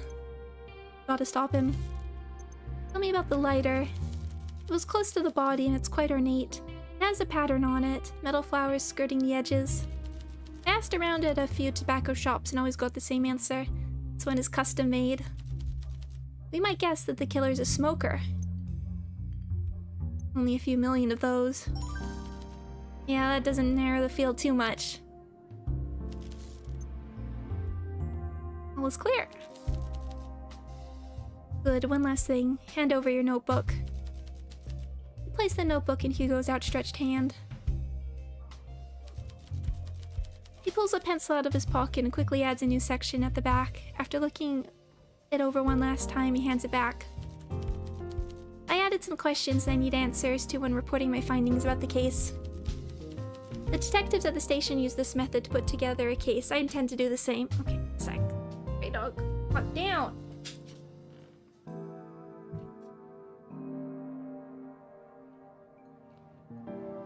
Stray dog want up. Sometimes she want down. First, we need the suspect to investigate. We narrowed it down to 4 people already, but given we're working with a serial killer, we can only get a warrant for 1. After this, we need solid evidence to confront them with. The 2 things I need answered are: what is the killer's motive? What evidence proves the killer was present at the time of Natalia's death? If you can find clues that answer these 2 questions for any of the suspects, assign them in the section I added and hand over your notebook so we can review your findings.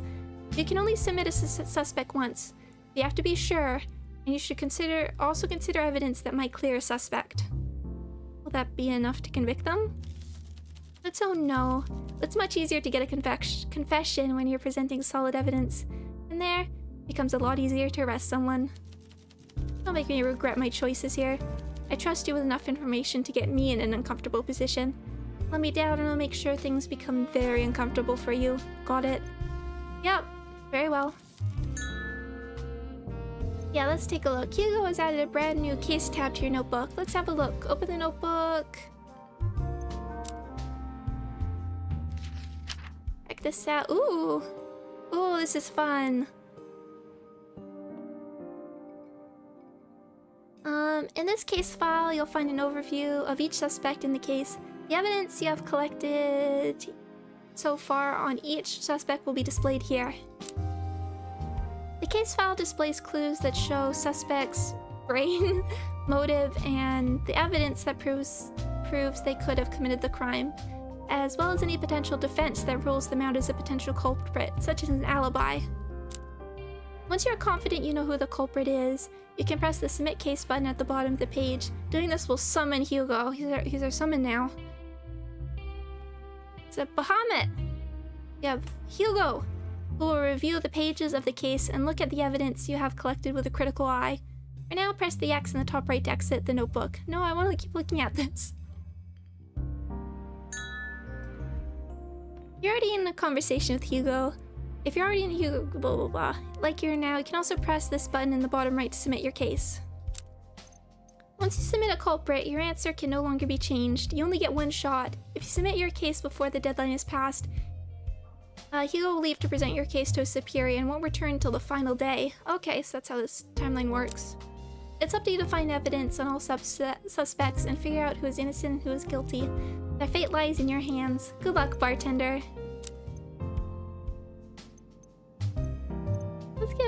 Let's give him a drink.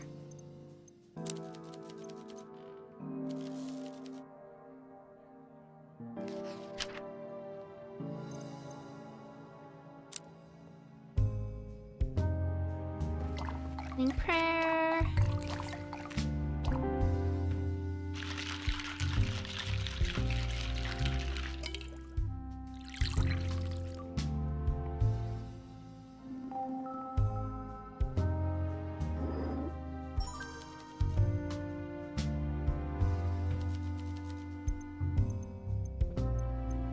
We have infinite actions.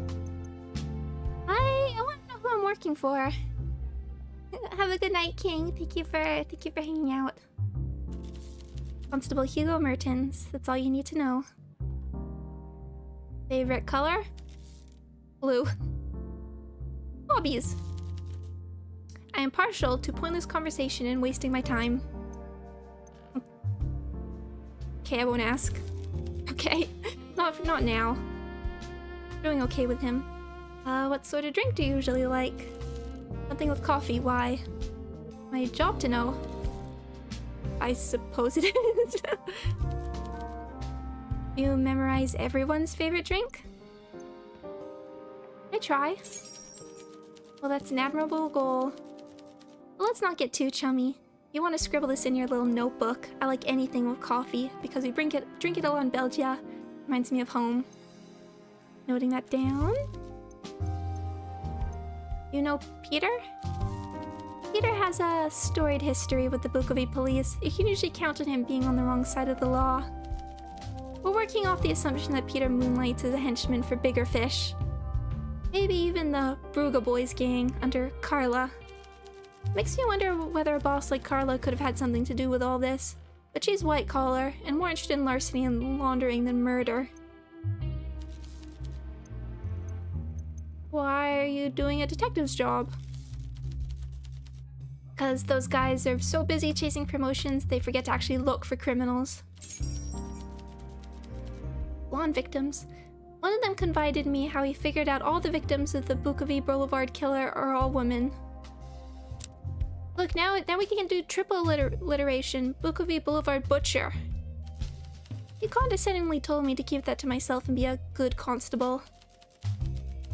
I can tolerate them being competitive, but not when there's human lives at stake. I didn't expect you to be so noble.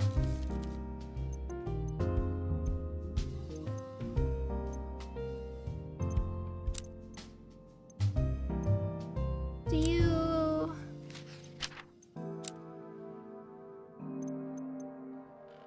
have anything like else to...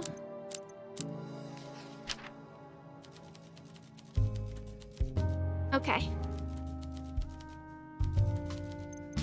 Okay. Let's exit for now. I have a bar to run. I have a case to work. Good evening, barkeep. Oops, hanging out. We have everyone. I definitely want to talk to Alina some more, but let's check on Elliot. Elliot sits down with a cigarette in his mouth and pulls a box of matches from his bottom pocket. So a smoker. We discourage smoking. These are menthol, and they make your breath smell good. If you must, I must. What do you need from me? What sort of drink do you like? Well-made one. Something minty with soda. I like to feel fresh and awake after a drink. Alcohol doesn't make you sleepy? I have developed my constitution till it no longer inhibits my focus. Alcohol sharpens my senses. Really? Indeed. And a drink with a clean mouthfeel livens the senses, not to mention how much it encourages intimacy with the opposite sex. Fresh breath is essential. Just hold off on the fruit punch. Oh my gosh. Feminine drinks reduce male vim and vigor and encourage the production of black bile in the body, which makes one melancholic and, I believe, less virile too.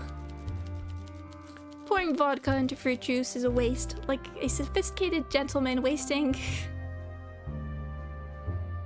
Oh gosh, wasting his time on tittle-tattle and with loose women and mannerless men. Some men are born for better things and they deserve better drinks too. Noted? This is like the opportunity. Made him the real poison job. This is like the opportunity. See what happens if we give somebody something they hate, but we do have a murder to solve.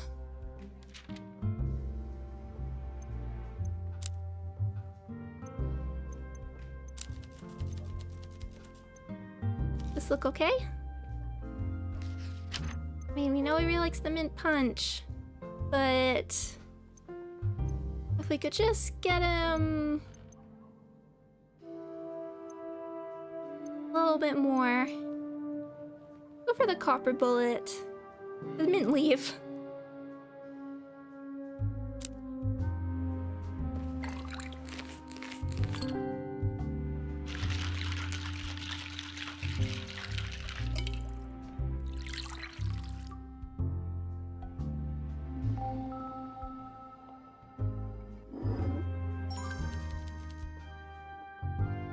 Bottom up a bit, not bad, as long as the glass is clean, I won't complain.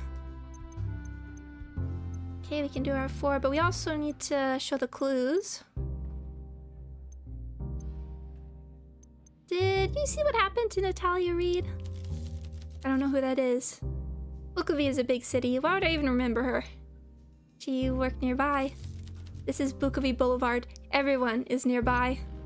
Thanks anyway.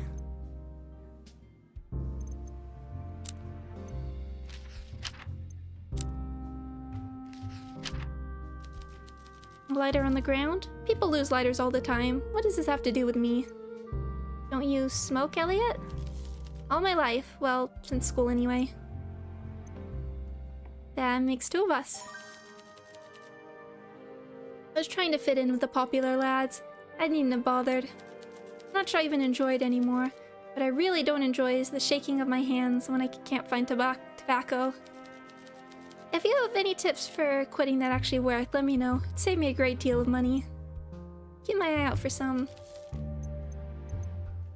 Well, if he was... Yes, if he was smoking so his hands didn't shake.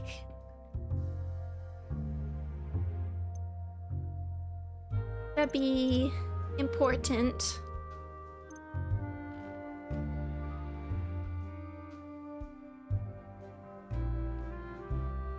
Although he didn't seem particularly alarmed by the light or anything.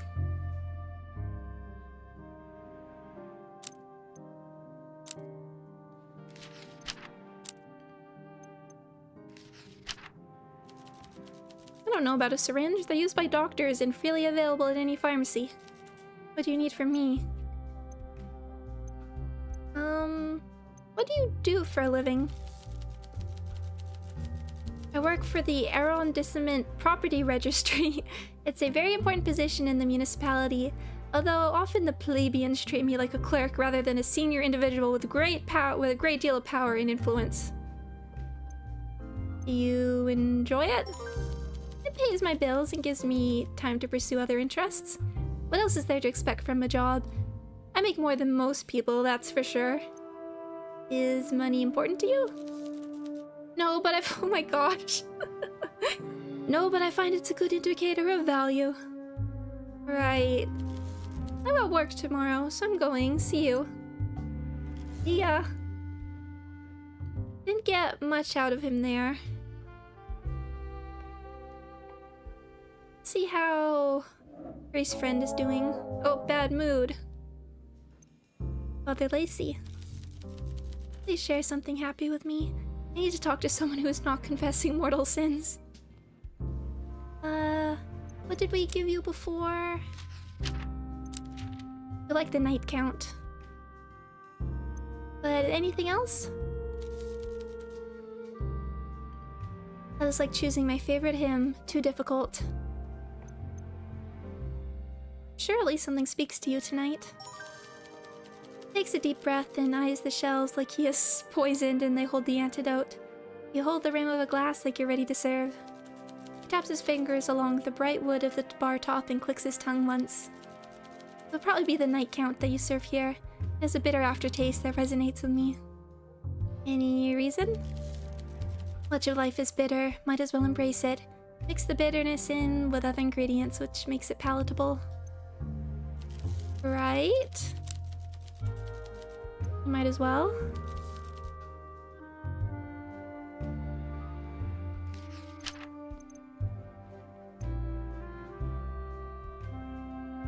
Just looking.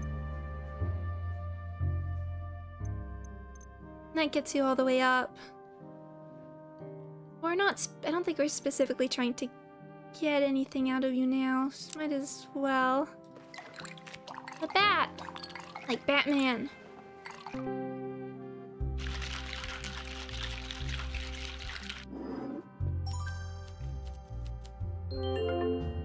Good mood. These drinks have really disturbed my equilibrium tonight. Should get back to the manse. Take care.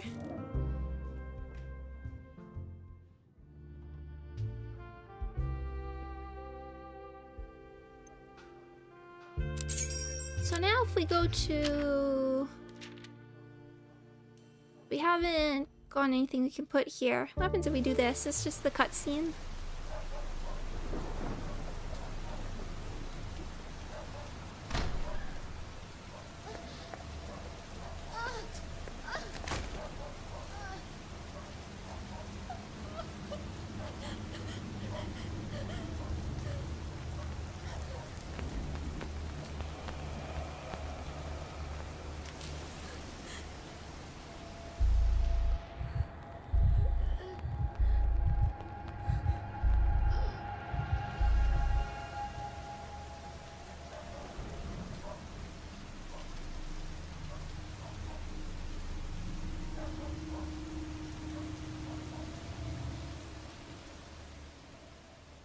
like that we get to rewatch that.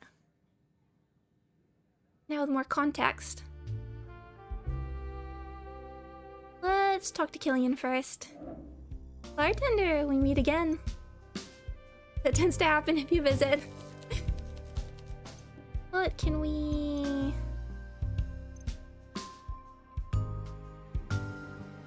They do smoke. Wearing gloves. What did we... We like sweet stuff. Mint punch. Need a drink? We could try and... get you to the 4 there. Do the pirate's joy. Arr! Wait, Killian is killing his name.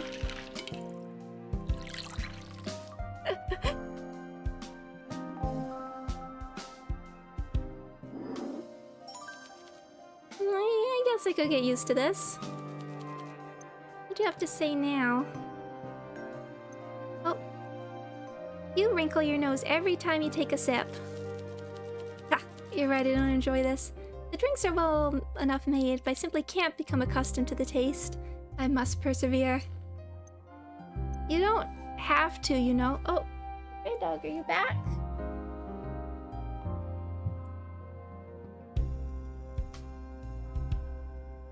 Take this game.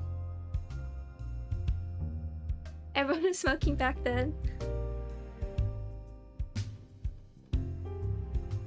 I guess we could be... We'll be looking for like tobacco stains on fingers, but I don't think that's really going to be a hint. It'd be interesting to be like, remove your gloves. You don't have to, you know. I started going to bars to be around Alina and Wendy. With a killer going on the loose, I'd have to keep an eye on him. Very gallant. I've had my eye on Alina for a bit. We've gone on a few dates. I think she really likes me, but she has a guard dog. Maria's hackles are up, and she has fangs. In fact, I was thinking of paying Maria to attend a distant chess tournament just to have more time with Alina alone. Perhaps take her to Mary Auberge for a steak roulant. Mind keeping that to yourself? Your plan is safe with me. Good. It's stressful enough trying to keep my intentions secret. I'm only here in the pursuit of the object of my affection. This constant boozing is worrying my mum a great deal. I usually wouldn't listen to her, but she holds great sway over my disposable income.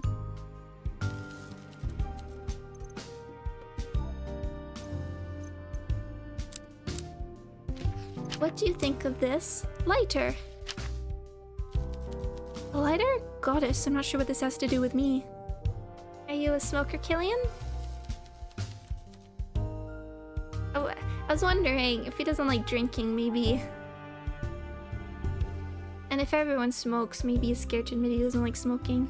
Killian looks uncomfortable, as if recalling an unpleasant memory. He looks you up and down.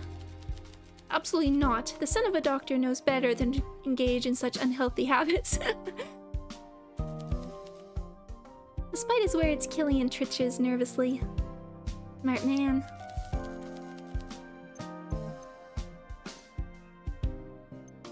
Oh, we need our affection a little bit higher. What can you tell me about the syringe? Hey now, that syringe looks familiar. It does? Of course, my mom is a medical professional, so we have some of these lying around here, around her surgery. Her Durand. She even has some at her home practice, behind lock and key, obviously. You should ask Alina about this stuff if you haven't already. She used to briefly work for my mother and actually use them. You did? Yes, it's how we got initially acquainted, you see. She was always a bright thing, but back then she was just a nurse. Now she's come into wealth and she has really bloomed. Anyway, unlike me, she carried a key that actually had access to the cabinet where these things are stored. Killian. Naturally, she returned it after resigning, but my mother decided to change the locks nonetheless, okay? I will keep that in mind. Now, if we go to our notebook...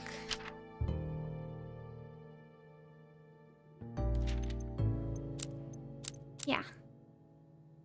Killian's mother is a medical expert and renowned doctor. Killian recognized the syringe since she keeps a cabinet full of them at her home practice on Bukovi Boulevard. Alina has experience with syringes. She was once a nurse and was later employed by Killian's mother as a doctor's assistant before her father became so wealthy she no longer needed the job. Okay. Let's send you back for a moment. About to get to work. Will do. Now, Alina. Oh, hello. What does a girl need to get a drink around here? Evening? Let's catch up on all the gossip. Still have these.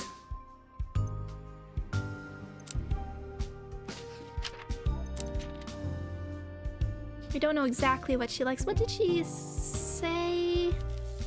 Poison drop. Okay.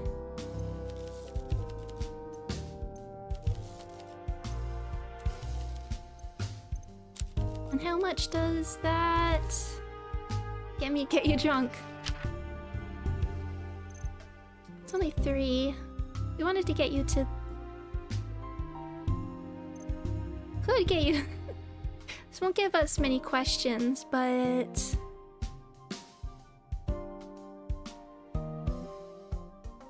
See what happens?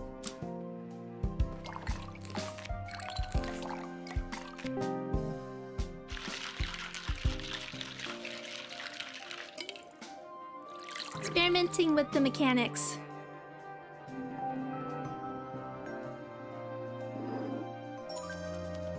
Well, I definitely don't hate it. Thanks. Still have 3.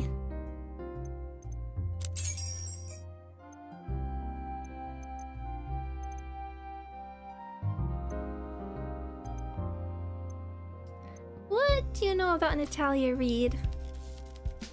Natalia? Why are you asking me about Natalia Reed? Just talk to me. Evil stepmother? Well, I know that she was a gold-digging cow who had absolutely no business dating my father. You thought I wouldn't speak ill of the dead? Whoa. I may not be kind to her memory, but at least I'm being honest. She was like a barnacle stuck to a boat. Nothing I did could dislodge her. I might try to accept her if she curbed her worst impulses, but she gambled as much as father does. She was an accountant who couldn't handle money. When I called her out for her scheme, she even threatened to have my father write me out of his will. My friends told me to stay quiet about my feelings, but I won't do it. If being happy today makes me seem callous or even suspicious, I don't care. The world is a better place without her in it. I see.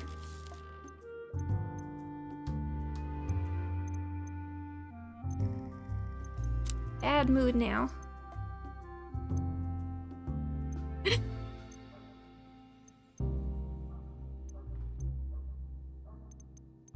Let's see. Oh, this is the motive thing.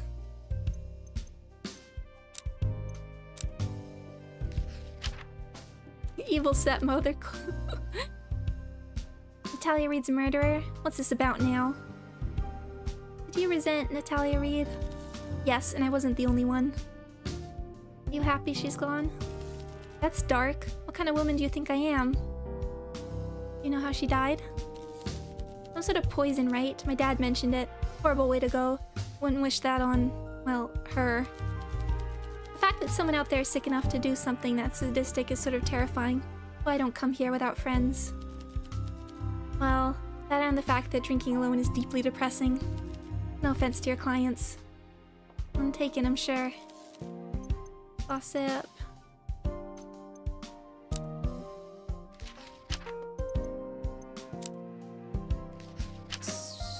What'd you say about the... I told you I won't work there now that I don't have to. Okay, see you later. So now that we have like the little brain icon, is that... Okay, that shows up here.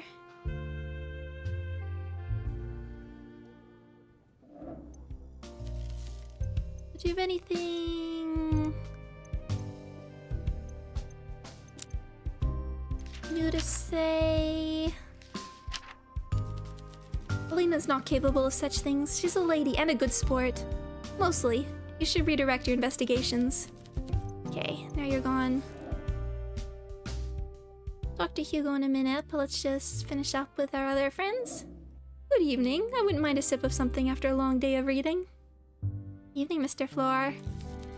They say conversation is a dying art. Let's prove them wrong. Oh, what can you say about all these? Let's get you... Drink though, Eastern Ruby.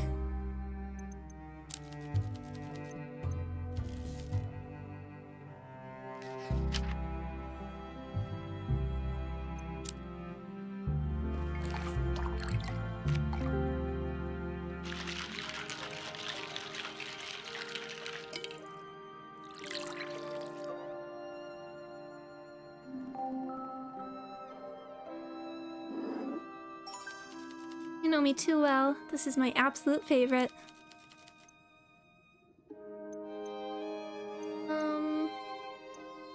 What do you know about Natalia Reed? Vincent looks down when you mention her name. He licks his lips, considering his next words carefully. I've been thinking back to when we met briefly at my accountant's office. She was smart, charming. She even knew when to drop the stiff book-of-y formality and be a little more laid back with her clients. I know she liked to drink. My accountant complained that she turned out worse for wear once or twice, so I imagine temperance was an issue. It was also no secret to my accountant that Natalia struggled financially due to her stubborn gambling addiction. How she managed to finance it is a mystery. I suppose it makes sense that she'd frequent speakeasies after the prohibition, so it really is a killer on the loose then? Apparently. Ghastly. I hope our customers tread lightly. Me too. And what do you think of Killian? He's a boy in a man costume, petty and unkind. I'm against cuffing a child around the ear, but if his mother had lifted a hand now and then, he might have grown up to be a decent human. His family name is a good one, which is why his bad behavior is a shock. Vandalism, theft, scuffles, also unnecessary when his family has just run into money. Killian is trouble, and those close to him need to show him a firmer hand. I didn't get that bad impression. What are you hiding? Rebellious behavior. Exceedingly controlling parents. Certainly a bit of a brat. He taps the bar in annoyance. Typical of the nouveau riche, thinking about everything but class. That goes especially for Killian. Anything he can't obtain through money, he'll attempt to obtain using less savory means. The boy doesn't understand the concept of the word no. Right. How about their speakeasies been raided? I'm sure dissatisfied patrons have alerted the authorities on a few occasions, but I met a fair few officers, and even detectives in speakeasies. They think the laws don't apply to them. But I think the political climate has shifted. The Bookaway City Council has taken a harder line, and they may even be incentivizing officers to close more establishments. The economy may be booming. The explosion of wealth is far from equitable. Speculators in the radio carriage and whale oil businesses are rolling in cash, but the public services, and the police in particular, are paid peanuts. Speculators climbed a ladder and pulled it up after them. Now they're making us fight each other for table scraps while looking down on us all, legitimate business owners and police officers alike. Was it down again, MafreiDog? Hold on, hold on.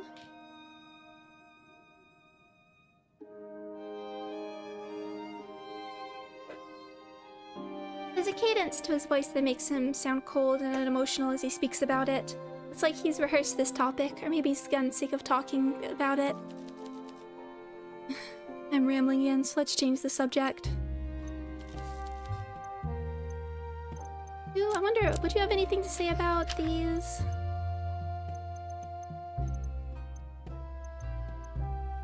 I don't think so. What else can you tell me about the drinks you like? Classy, red wine served over ice, so feel free to experiment if inspiration strikes. Okay, and a lemon. got it. And then tell me about yourself. Haven't I rambled on enough already? No. I'm 56 years old.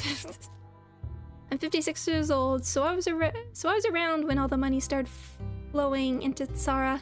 I was born in a little town that was swallowed up by expanding city borders last year. But I feel like I'm babbling on though. What else do you want to know? Family? Me and Flora never managed children, and now it's too late. But perhaps we can talk on this more when we know each other a little better. Here if you want to talk. Good night. Well, what you got for me, Clara?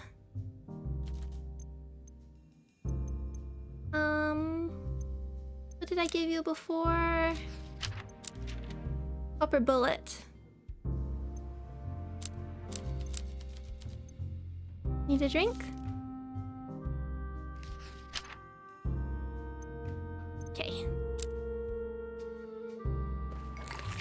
Whee!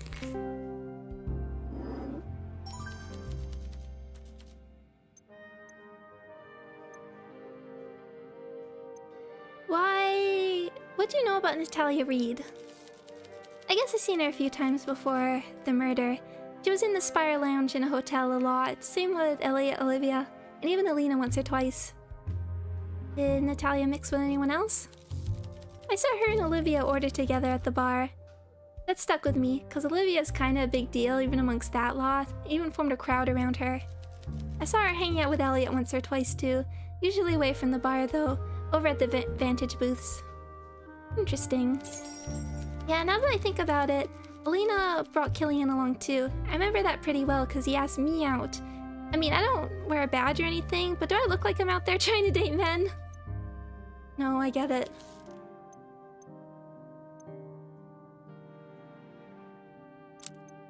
What exactly did that lounge chats?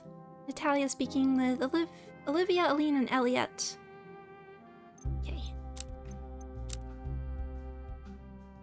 Targeted woman with blonde hair.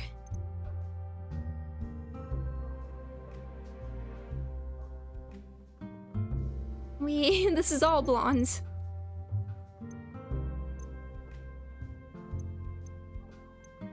Tell me about your job.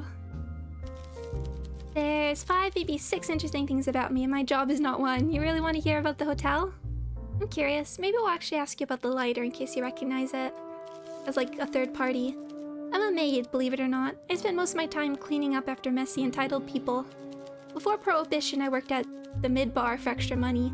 The tips were decent unless cleaning of bodily fluids was involved. Do you like your job? God, no. Do you? I like my job. Oh. Oh no. I don't know about that sound effect. One day I'll get out of Bukovi. I'm too old to compete in the martial arts now, but if I wasn't trapped, I'd at least grab an airship too. Anywhere really. I do like this sort of alternate history we're going with. It makes me more curious to see more of the outside. Why are you trapped? I'm in debt. If I stop working, it'll get worse. Once I've paid off everything I owe, maybe I can quit and find something better for me. The friendly local loan shark, Clara, won't send her goons after me as long as I keep paying the interest on my debt. But the wages from the hotel... Oh, the wages from the hotel are not making a dent in the amount I owe. Yeah, I know what Carla's like. No use worrying till I get my wrinkles, Sifu says. Rainbows need rain. I guess this is part of my life. This part of my life is the rainy season. Sure, the rainbows are coming. Do you know cartoonish fail noise? Do you see anything about this lighter? Lighter? Nope. You smoke? There's no way in Hades I can afford cigarettes. But I can swipe some from time to time from Norval, the bellhop. You steal them? Yeah, he's usually drunk on Monday morning, so I can swipe them. But I sure as sugar can't buy any, and Norval is wising up, so it's harder and harder to nab some. What else? What other kind of drinks? Spiced ginger ale. If I didn't have to be so careful with my coin, I'd only ever drink copper bullets. Is that weird? Not that weird. Glad you think so. Why do you visit? Isn't it risky? Probably. Then again, I could get hit by a radio carriage tomorrow while crossing the road. You have a point. Tifu says boats are safest in a harbor. That's not what boats are built for. I can't think of anything I love that couldn't kill me. Also, just because something is a rule doesn't make it right. That's about right. Night. Hugo, my friend. Evening, barkeep. Evening.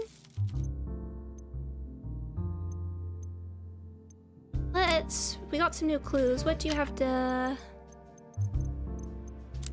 Dr. Durand. Interesting. The doctor may just be a key piece of our puzzle. Try and see if it fits together with the evidence we already have. Okay.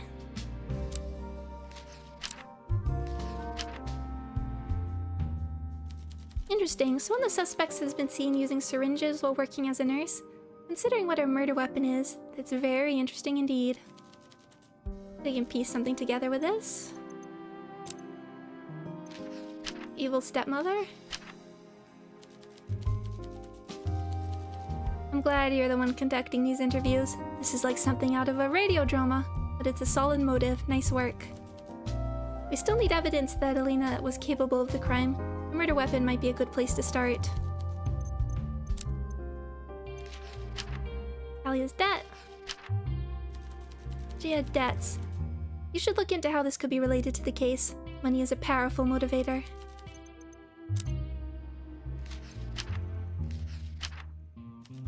Interesting. Confront Elliot and Elena with this and see how they respond. Put them on the spot and watch out for any quivering lip or twitching eye, the twitching eye. Oh, I think we're good for all of these then.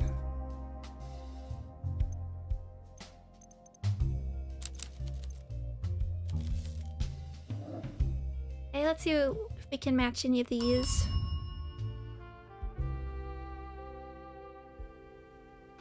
I mean, I guess we can also ask you about the... We didn't technically...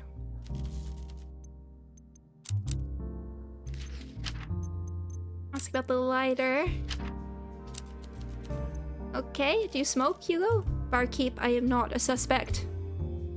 I'm just curious. Of course I smoke. You need something to help you relax.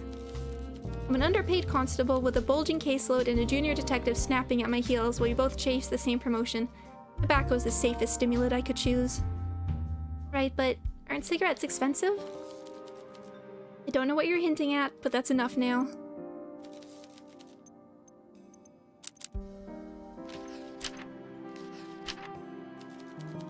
I don't know anything more than I've already told you. Let's work together to find out how it all fits in the bigger picture. Okay.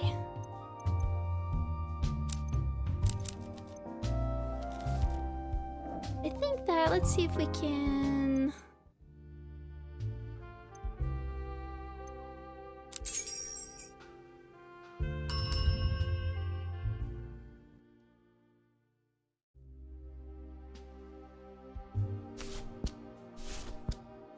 Let's see.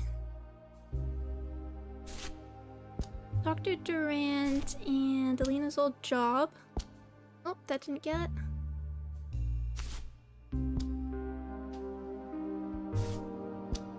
Lounge chats. Don't actually. Maybe. There we go. Alina the assassin. Alina recognized the syringe thanks to her past experience as Dr. Durand's assistant and confirmed to me that she knows how to use them. This means she's proficient with the murder weapon that was used to kill Natalia.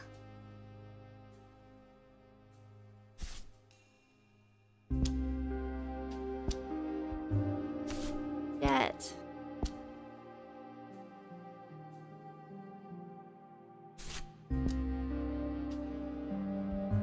Up the lighter. I don't...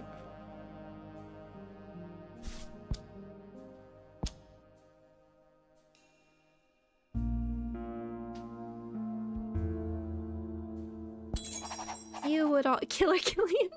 Okay, I see.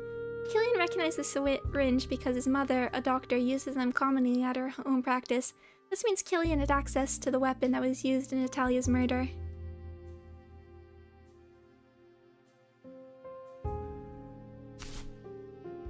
Okay. And then if we... Now we have these. Haven't seen Peter again. I don't... He feels like he's too relevant. He's gonna be useful later. I don't really see him having any reason. I want to get more out of Elliot. We have the lounge chats.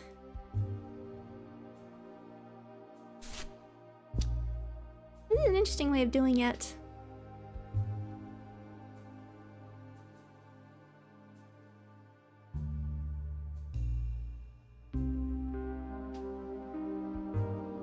Yeah, I don't have... I like that. I mean, this is like case 0. I think this is meant to be like tutorial case, but it's quite in depth. And there's not like an obvious...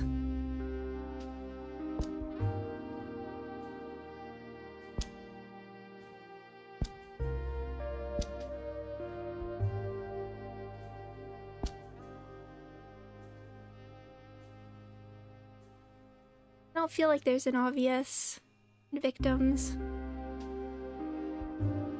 Okay, let's end the day. This is like a super obvious. It's not like Phoenix, right? Where present the attorney badge, exactly. Oh, there's our friend Peter. Might be able to tell me some stuff. Well, look who's still open. In a world of dwindling light, you're a beacon in the night. We're almost there. We're almost buds. Like the cold winter.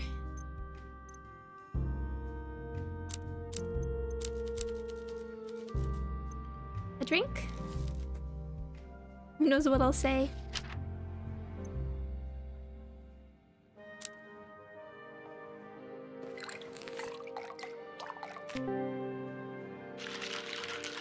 Why don't we get you to let go a little bit?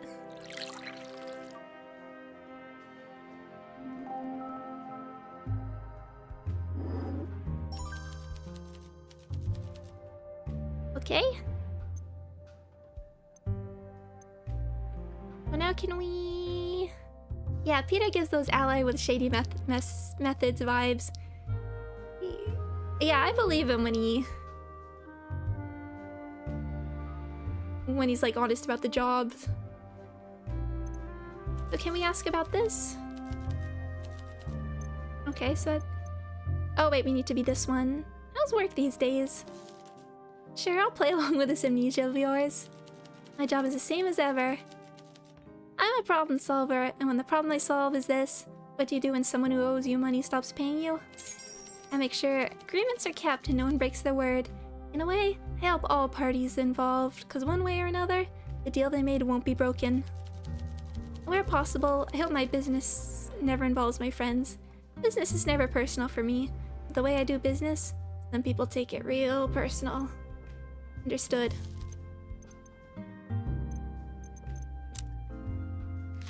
Just double checking.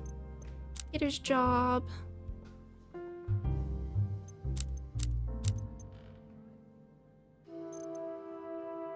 Do you know anything about this lighter? Nice lighter. Wanna give me a gift? Customer of the week? I don't know, maybe it like... recognize it from a specific pawn shop, or... it's like a family crest. You smoke, Peter. Huh? You've seen me smoke. You gave me this lighter 5 years back. When we hit up that train depot. And by gave, I mean I pocketed it. Pocketed it when you wasn't looking. You stole it. Pulls out a basic disposable lighter. You recognize it immediately. You always brought the cheapest ones. You notice it's still full of fluid. It's almost full 5 years later? Did you quit? Cracks a smile and you catch yourself looking at his dimples instead of his scar. Wish I did a veneer. I usually use matches these days, actually. All I know from LA Noire, matchbooks are like the most useful clue possible. Why? Because I'm a firm believer in luck, and this is my lucky charm nowadays, especially after what happened at the train depot job. I see. Did you ever try to quit? Many times. Look, I'm trying to cut down, but in this line of work, you gotta keep your nerves steady. What's with all these smoking questions? The killer smokes. You smoke, bartender. Do I? You better make sure this new job doesn't make you forget who you really are. Play a role too well and you might forget you're part of a show.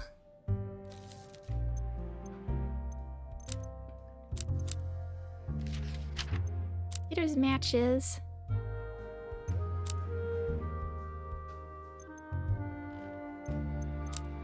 I mean, what would you say to these?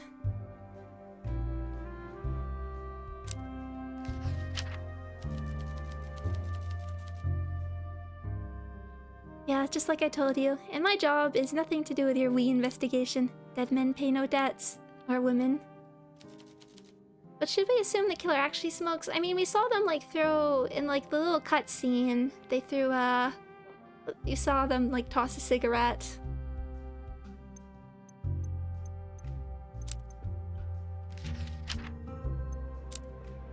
I don't think you have much to add on these, but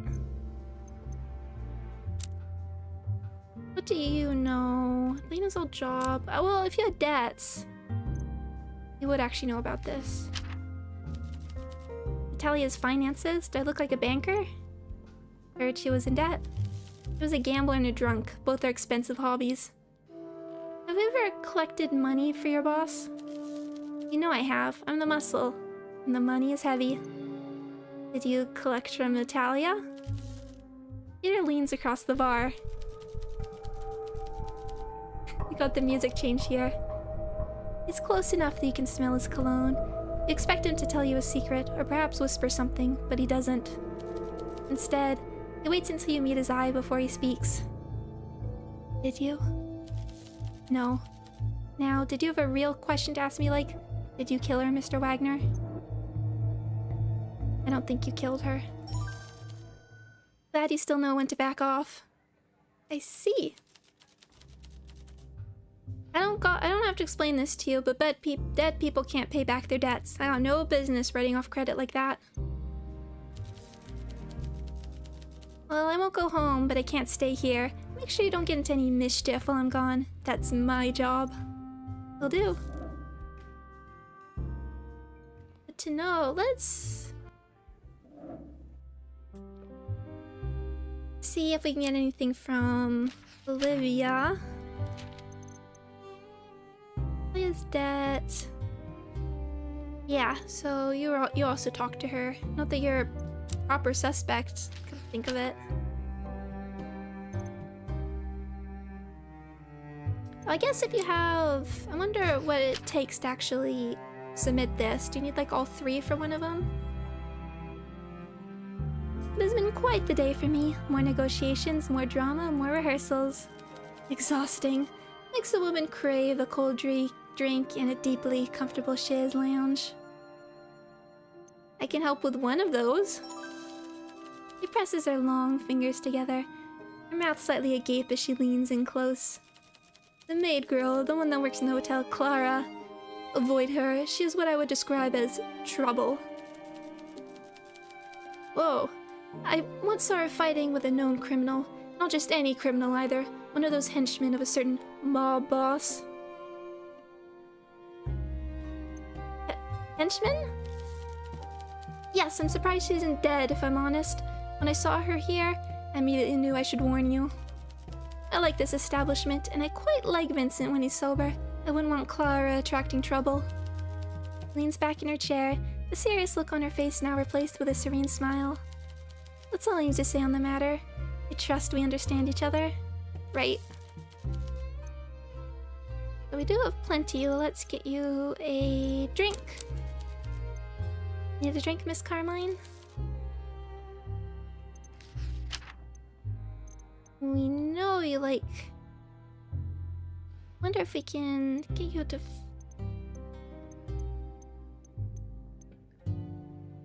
$5. Get you an Eastern Ruby.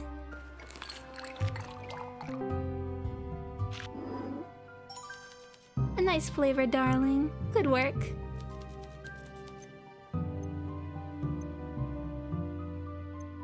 Did you ever meet Natalia Reed? Natalia? I met her a few times while I drank at Hotel Jubilee. Or the Prohibition, obviously. Really? Oh, she also frequented the theater. I don't blame her. But what I do blame her for is all the noise. They drink a lot during the intermission and occasionally cause a bit of a scene. I see. Her name did pop up now and then in conversations with my fellow socialites. There was an accountant who dealt with a lot of creative types, including my director. She would have been fired if she wasn't so popular with the clients. He formed strong bonds with them over strong cocktails. Interesting. Nonetheless, her death is a great shame. You should talk to Killian about her. I imagine he'd be on the suspect list. Killian loves a blonde. I should know. He tried to hit on you? I'm blonde, wealthy, easy on the eye. I have a pulse, and more than qualify for his affections. Interesting. This place must have been dull without me. Yeah. What do you have to say about the lounge chat? Yes, we met there occasionally. This place... Okay, nothing. Do you know Father Lacy by any chance? Yes, I know him well. He's a priest. Does it seem strange that two people so different share the same speakeasy? Not particularly. Well, it's not my place to say, but I don't think he's keeping his vows if he's coming here. He's such a drag, sitting there clutching his little drink. It's like looking at a child crying at their own birthday party. He was so stoic a few months ago. He's thoroughly morose now. I've asked him what's wrong, but he doesn't like to answer. Not like I can tell anyone either. Oh yes, I keep seeing Father Lacy at the secret speakeasy we share. He'll be cheers up soon and goes back to his old self. He's always been a big old sad sack, but his droopy face is making the floor tiles sad. Let's hope. Why don't you tell me about yourself? Bartender, I thought you'd never ask. I'm an actress, opera singer, budding radio host, etc., etc. Tell me about this radio show. Ah, my favorite subject. I am so glad you asked. The radio is so new and exciting. Olivia leans in, perking up in her chair. She wants to make sure you're soaking up every word. Precisely. I've already been on air as a guest, but my new show will be a bit of news, a bit of gossip, and most of all, an advice column all of my own. I think I can teach my listeners a great deal about poise, taste, tact, and how to live with just a bit more extravagance. I've noticed the younger generation, well, younger than me, have lost the guile that defined them. Why is that? That's a question for the scholars, those with sharper minds than mine. Well, if I were to guess, I'd have to say something with how quickly Bukovi advanced in the last 30 years. Obviously, I was a child named infant when the boom happened. From what I understand, there was such a sharp influx of money into Tsara that we created an uneasy mix of industrial giants and lucky speculators flooding into the same social spaces as the established aristocracy. Killian's parents are one of that crowd, and as tasteless as they come, they have the money and power, but lack the graces, decorum, and sense of permanence that we have. We? Well, figuratively speaking, Killian has the wealth of a sultan, but the demeanor of a grain store supervisor. Well, that's just my opinion. You'll hear me expound on my reviews more eloquently on air next week. She winks, taking a last sip of her drink. There's something about the shrewd look she gives you that catches you off guard. I suppose you'll need to listen in to learn more. Heavens, would you look at the time? Good night. Killian! Got some questions for you.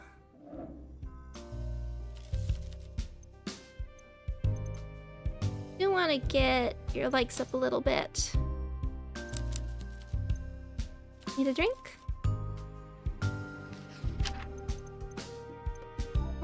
Let's get you... Let's do the Pirate's Joy again. Looking, these are all 2, that's a 3. Ahoy!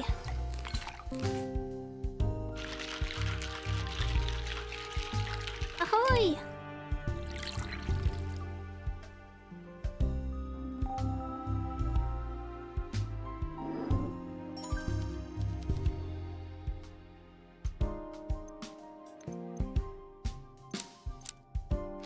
Actually, wait, how many do we have again? 4.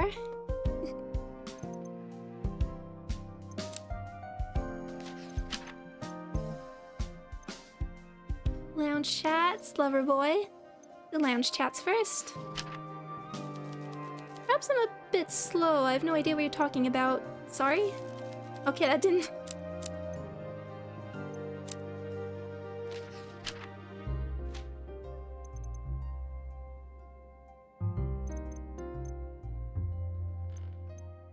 Didn't know about the lounge chats. Okay, lover boy.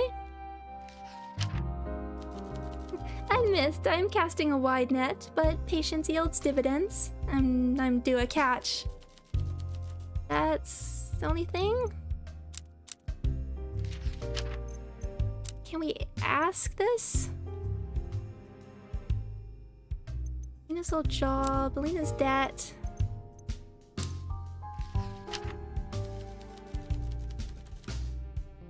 What in the goddess are you talking about? You're talking absolute rot. I won't indulge in this baseless speculation. I'm still in a good mood though. Oh, is this a murder mystery? Yes. Where we play the bartender.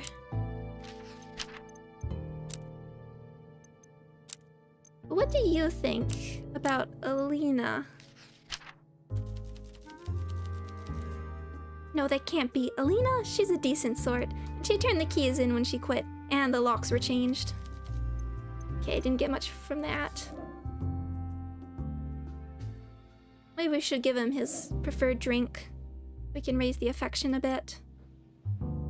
What can I get you, Alina? Remember what I said about Natalia? I do. I regret saying it. I regret it a lot. I saw Dad yesterday and he's basically a husk.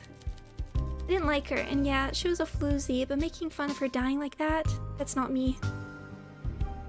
See? She threatened to have me written off, but at the same time, if my father was just following her lead, I should be upset with him. Perhaps I need to stop trying to shift my father around like he's a pawn. He's a grown man, he can take care of himself. Anyway, enough about that.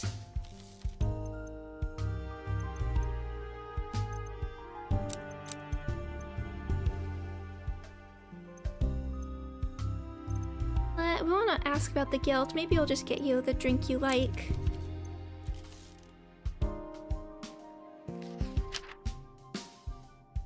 Hey, wait, what did... Poison drop, okay.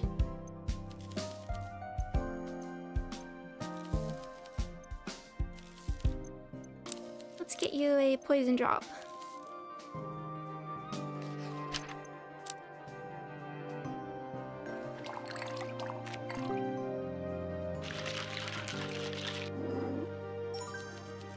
I'm going to enjoy this one. Delicious. You seem genuinely disturbed about what happened to Natalia. Yes, it's affecting me quite badly. Someone dying like that makes you realize money isn't everything. I guess there's more to life than my inheritance. Sometimes I think I should just let them write me off and lose everything. Maybe the fear is worse than the reality. It would be a foolish thought. If Father doesn't give me the money, he'll just waste it at the casino. Maybe something needs to change. I gave up on trying to make him a better person a long time ago, but still, I told myself it was just the company he kept. Natalia wasn't the issue, my father was. When my mother left, he was happy that he had an excuse to gamble. I'm not grieving, he's greedy. Maybe it's the alcohol talking, but I've learned a lot about myself lately. Either way, on to other things and topics, please. Right.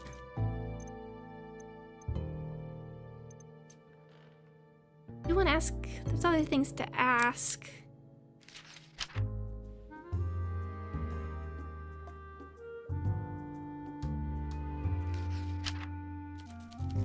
Yes, that's where I confronted Natalia about spending all of Father's money.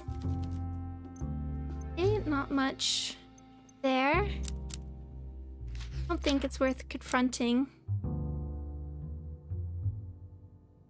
What'd you say about Loverboy? I mean, I'm not totally against the idea. It would certainly secure my future. Okay, let's ask these. What brings you to a speakeasy? You can't you can't expect a girl to spill all of her secrets without loosening her lips a little first. With some chat, maybe a couple compliments. Let's get you drunk then. Never mind. Anything new, friend?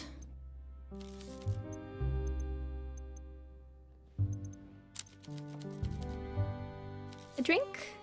I mean, we know your favorite.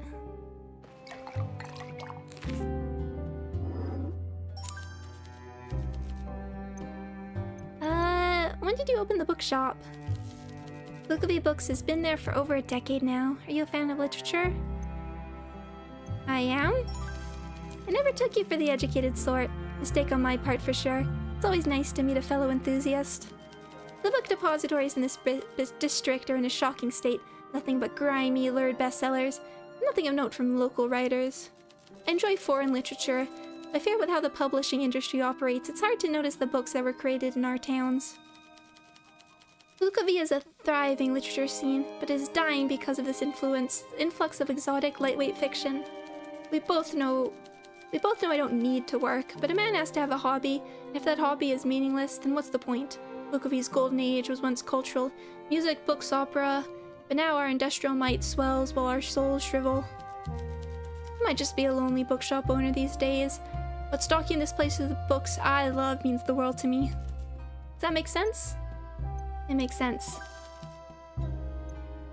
Oh no, his local library is flooded with isekai light novels. With much too long names.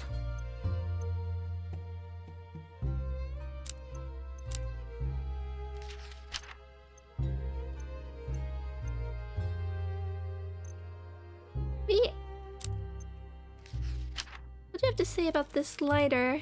Fancy lighter, not exactly my taste. What's this about? Do you smoke? Isn't everyone? Let's make the most of time we have and find joy when we can. Ideally with lots of finely toasted tobacco, a choice of drinks, and a friend to share it all with. I agree. Never mistake a lack of vice for virtue. The best people I know smoke, drink, and love good coffee. The worst man I ever met loved decaffeinated coffee. Decaf only works if you throw it in someone's face. I'm not judging, it was just a question. Then yes, I enjoy the occasional cigar. Can't really help with that lighter, I'm afraid. Alright.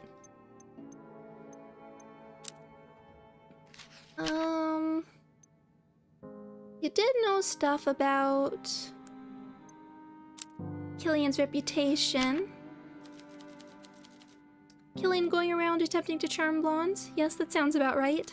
He's definitely the type to only care about certain looks. Fortunately, all ladies seem to be smart enough to recognize him for what he is. Fortunately indeed.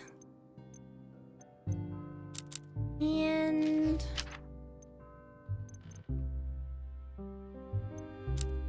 which is... I don't think you'd have much to say. On victims. All the Bukovi killer victims were blonde? I never noticed. Perhaps this is truly the work of a madman then. As much as I mistrust the authorities, a connection like this is hard to fabricate. Live and learn.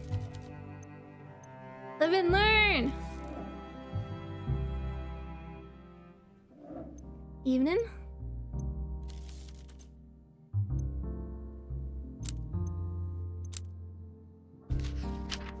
Double checking if there's anything. We wanted something with coffee before.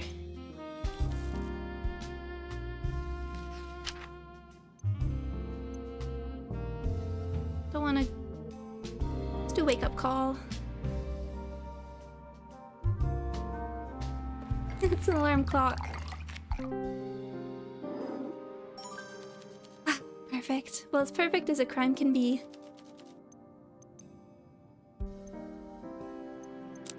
So we have some new clues. Let's bring these ones up first. Peter's job. So he collects debts for a living now, does he? You think Peter's criminal past is related to the case? I'm certainly considering it as an avenue for investigation. Debt collection can get violent, and Natalia Reed was a gambler. There might be a connection. Someone at the nightcap might know if Natalia had debts. Ask around about her. Well, we do know about that. How touching. I hope you're not letting your history with Wagner affect your judgment, bartender. Of course not. Didn't think it was relevant, but Ellie Noir told me that matchbooks are super important clues. He likes blondes? Not that rare a preference, but it is interesting in this case. Doesn't this remind you of something we already learned? See what you can piece together. Is this... I don't see how, like, they're both blonde really fitting a motive, but... Good work, bartender. I'm willing to test this theory, but I need you to provide me with clear motive as well. Keep working, I'll see what I can dig up too. Guess we do have the other clues as well. It's not an unreasonable deduction. One worthy of running by people she socializes with. Test them out and see what more you can learn. You still need a solid motive. Then I guess I haven't asked you these. I know it. Yes, I know it. The Constable area should have shut that place down long ago. I confess. I prefer it here, though it is a strange place for us to be working as detectives together. Oh, am I actually a detective? Got the official title and everything. Do I get the badge? Based on his presence alone, I think he's worth considering. I agree he is a key person of interest, and investigating him is thoroughly worthwhile.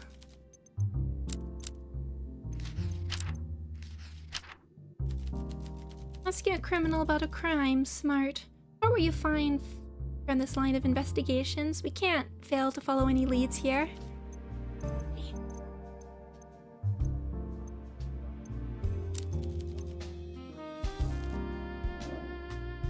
We're good here.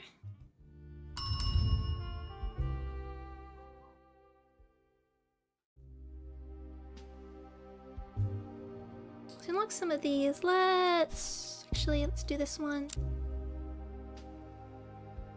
Yeah, Lover Boy, Killer Killian. We have the blonde victims. Broken Heart Killer. All of the Bukovi Killer's victims have been blonde women, which Killian is known to have a preference for when it comes to dating. It's possible he turns to murder when he doesn't get his way. And does... Time to throw stuff at the wall and see what sticks, exactly. Peter's job, Peter's matches.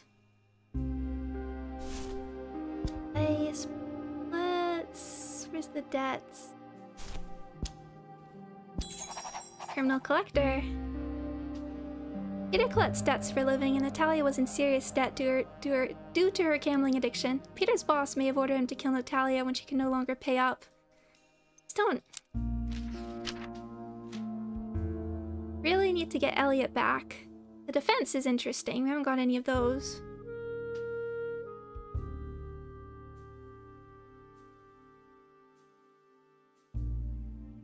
Chat, I don't think that, like, fits in with any of these. Okay. Still have got plenty of time, hopefully.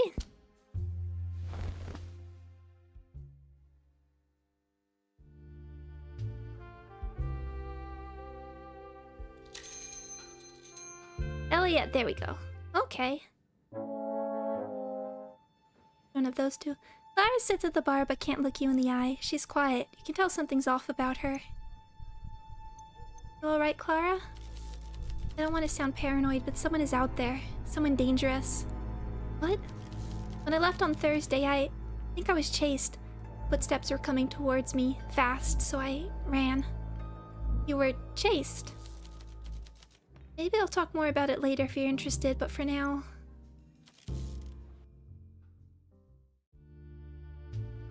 Oh! Okay.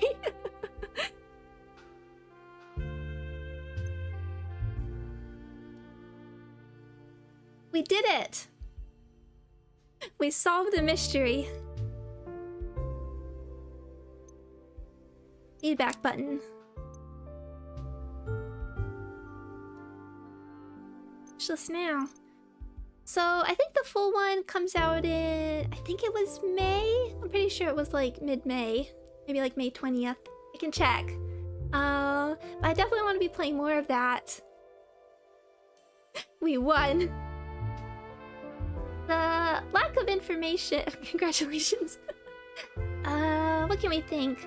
I do have a trouble with the super talky games. I mean, I know it's a thing with me now. It hurts my throat after a while. I'm not super good at doing voices. So when I actually play them, it can be a bit tougher on me. And it's always a little tougher when you're streaming because you're managing a lot more in your head. But I like the art style, the presentation is great. I'm really impressed with the UI actually. All the different ways the like detective solving aspects work together. Because the way of like being able to like keep track of information with like your sort of case file thing that keeps track of like the motive, the means, and the like possible alibis is really cool in a way to keep track of that aspect. It's really interesting. Art style, the little bit of world building we get. I mean, I think I'm an easy mark for like just sort of alternate European historic times, but it did make me want. I want to know more about what's going on here. When you have this alternate history and like you have a vague sense about what could be going on, like that's one thing I loved about Disco Elysium is like learning about the world, just getting like this little window in and wanting to crack that wide open. Yeah, I wasn't sure when we were going into this if this was going to be like a tutorial case or a full case. You can't go wrong with noir style, exactly. But that was a good... Have you played No Case Should Remain Unsolved? I think I have. That's the going through the files and the corkboard one, right? Actually, I have played that.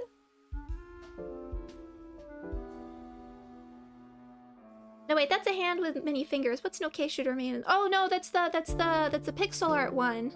No, I have it. I actually own it. I bought it when it came out. I bought when it came. It's sitting there. I thought that's always yeah, it's the Korean one. Yes, I bought it. I had it like wishlisted and got it as soon as it came out. I just haven't gone around to it. But it's sitting there. No, A Hand with Many Fingers is one I never hear people talking about, but that was sort of like a library detective-y game where you're working through a lot of files. I think I still have on my desk somewhere in the corner where I like have all the old notes I have. I have all the names I was going through. That one was quite interesting and fun. The one thing I didn't quite see from the demo that I'd be curious if it factors into is like the consequences for different drinks. Like are you incentivized at some point to maybe give them a drink they don't like? When is it, I mean, we're talking about how like getting them a little tipsy will loosen lips, but is it advantageous at any point to not do that? Like giving them a bad drink and putting them in a bad mood. I can see where if you get somebody angry, you can maybe like set them off. But I didn't really see the advantage. Maybe it's like different ingredients have different effects. I assume in like a full game, I can imagine in different cases, there's gonna be like a whole new, it'll be like sort of like Ace Attorney cases, a lot of new cast. It maybe will unlock a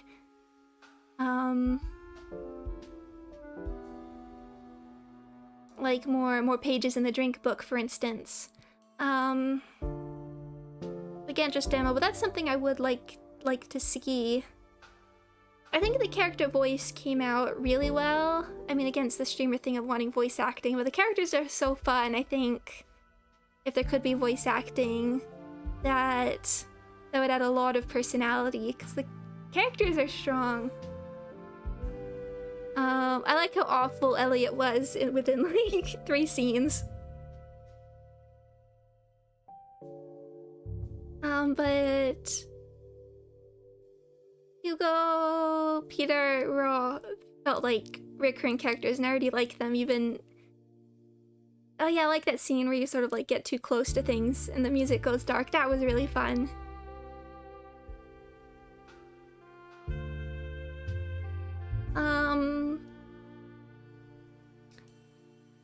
Yeah, I wonder if there should be like a consequence. Like how much of a consequence there should be for the wrong clue, for instance. I'm just wondering, because some of them I threw out and I was like kind of expecting to get a little more, and then it was a little disappointing to like lose a point. Feels like there's a little bit too much of trying to talk about anything to anyone to see if it does anything. Yeah, but that's one of the sort of difficult aspects, I think, of like these detective games. Not people are gonna make their... You want to lead the players to connections, and you want them to feel smart for making these connections.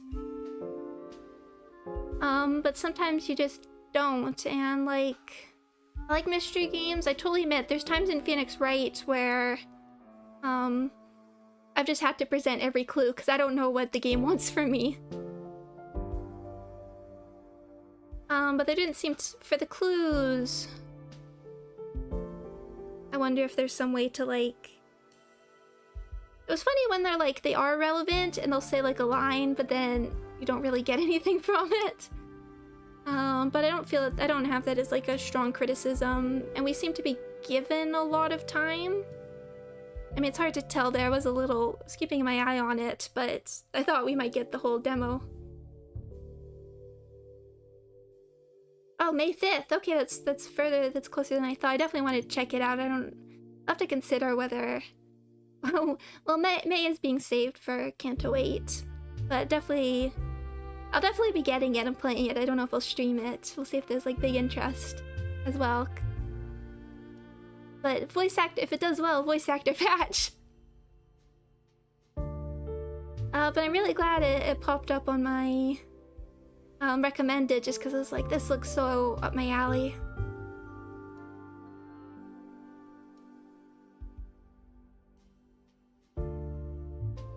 But I like the different people appearing on different days, and I like that little bit at the end where it seems like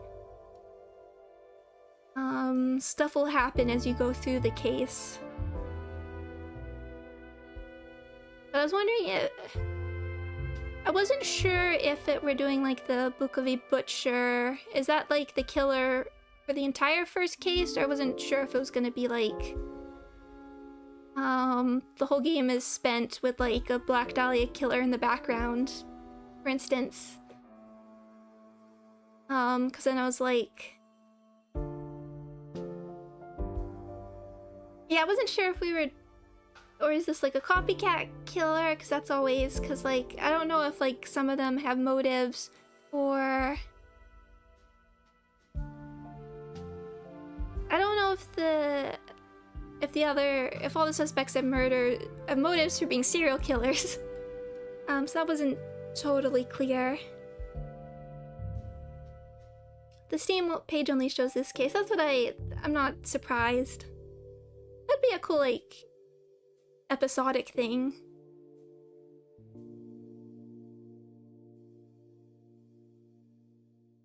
Cause I'm always interested in just how, like...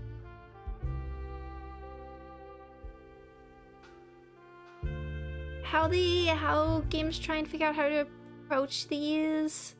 One of the coolest ones was that one I played a while ago.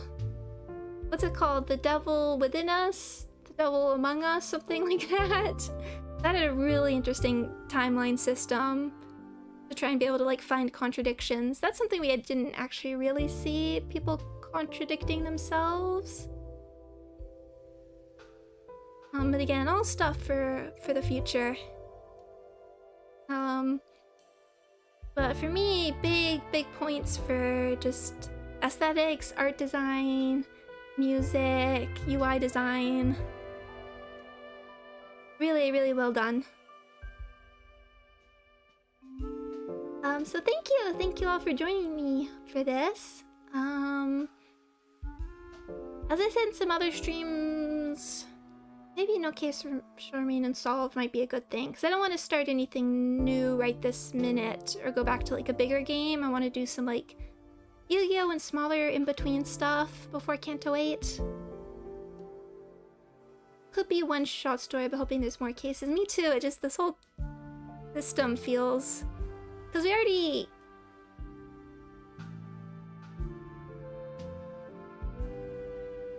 New Vegas? I was thinking, I don't want to jump back into a bigger game. I want to save that to like after Canto 8, because I'll probably take a break to just focus on Canto 8.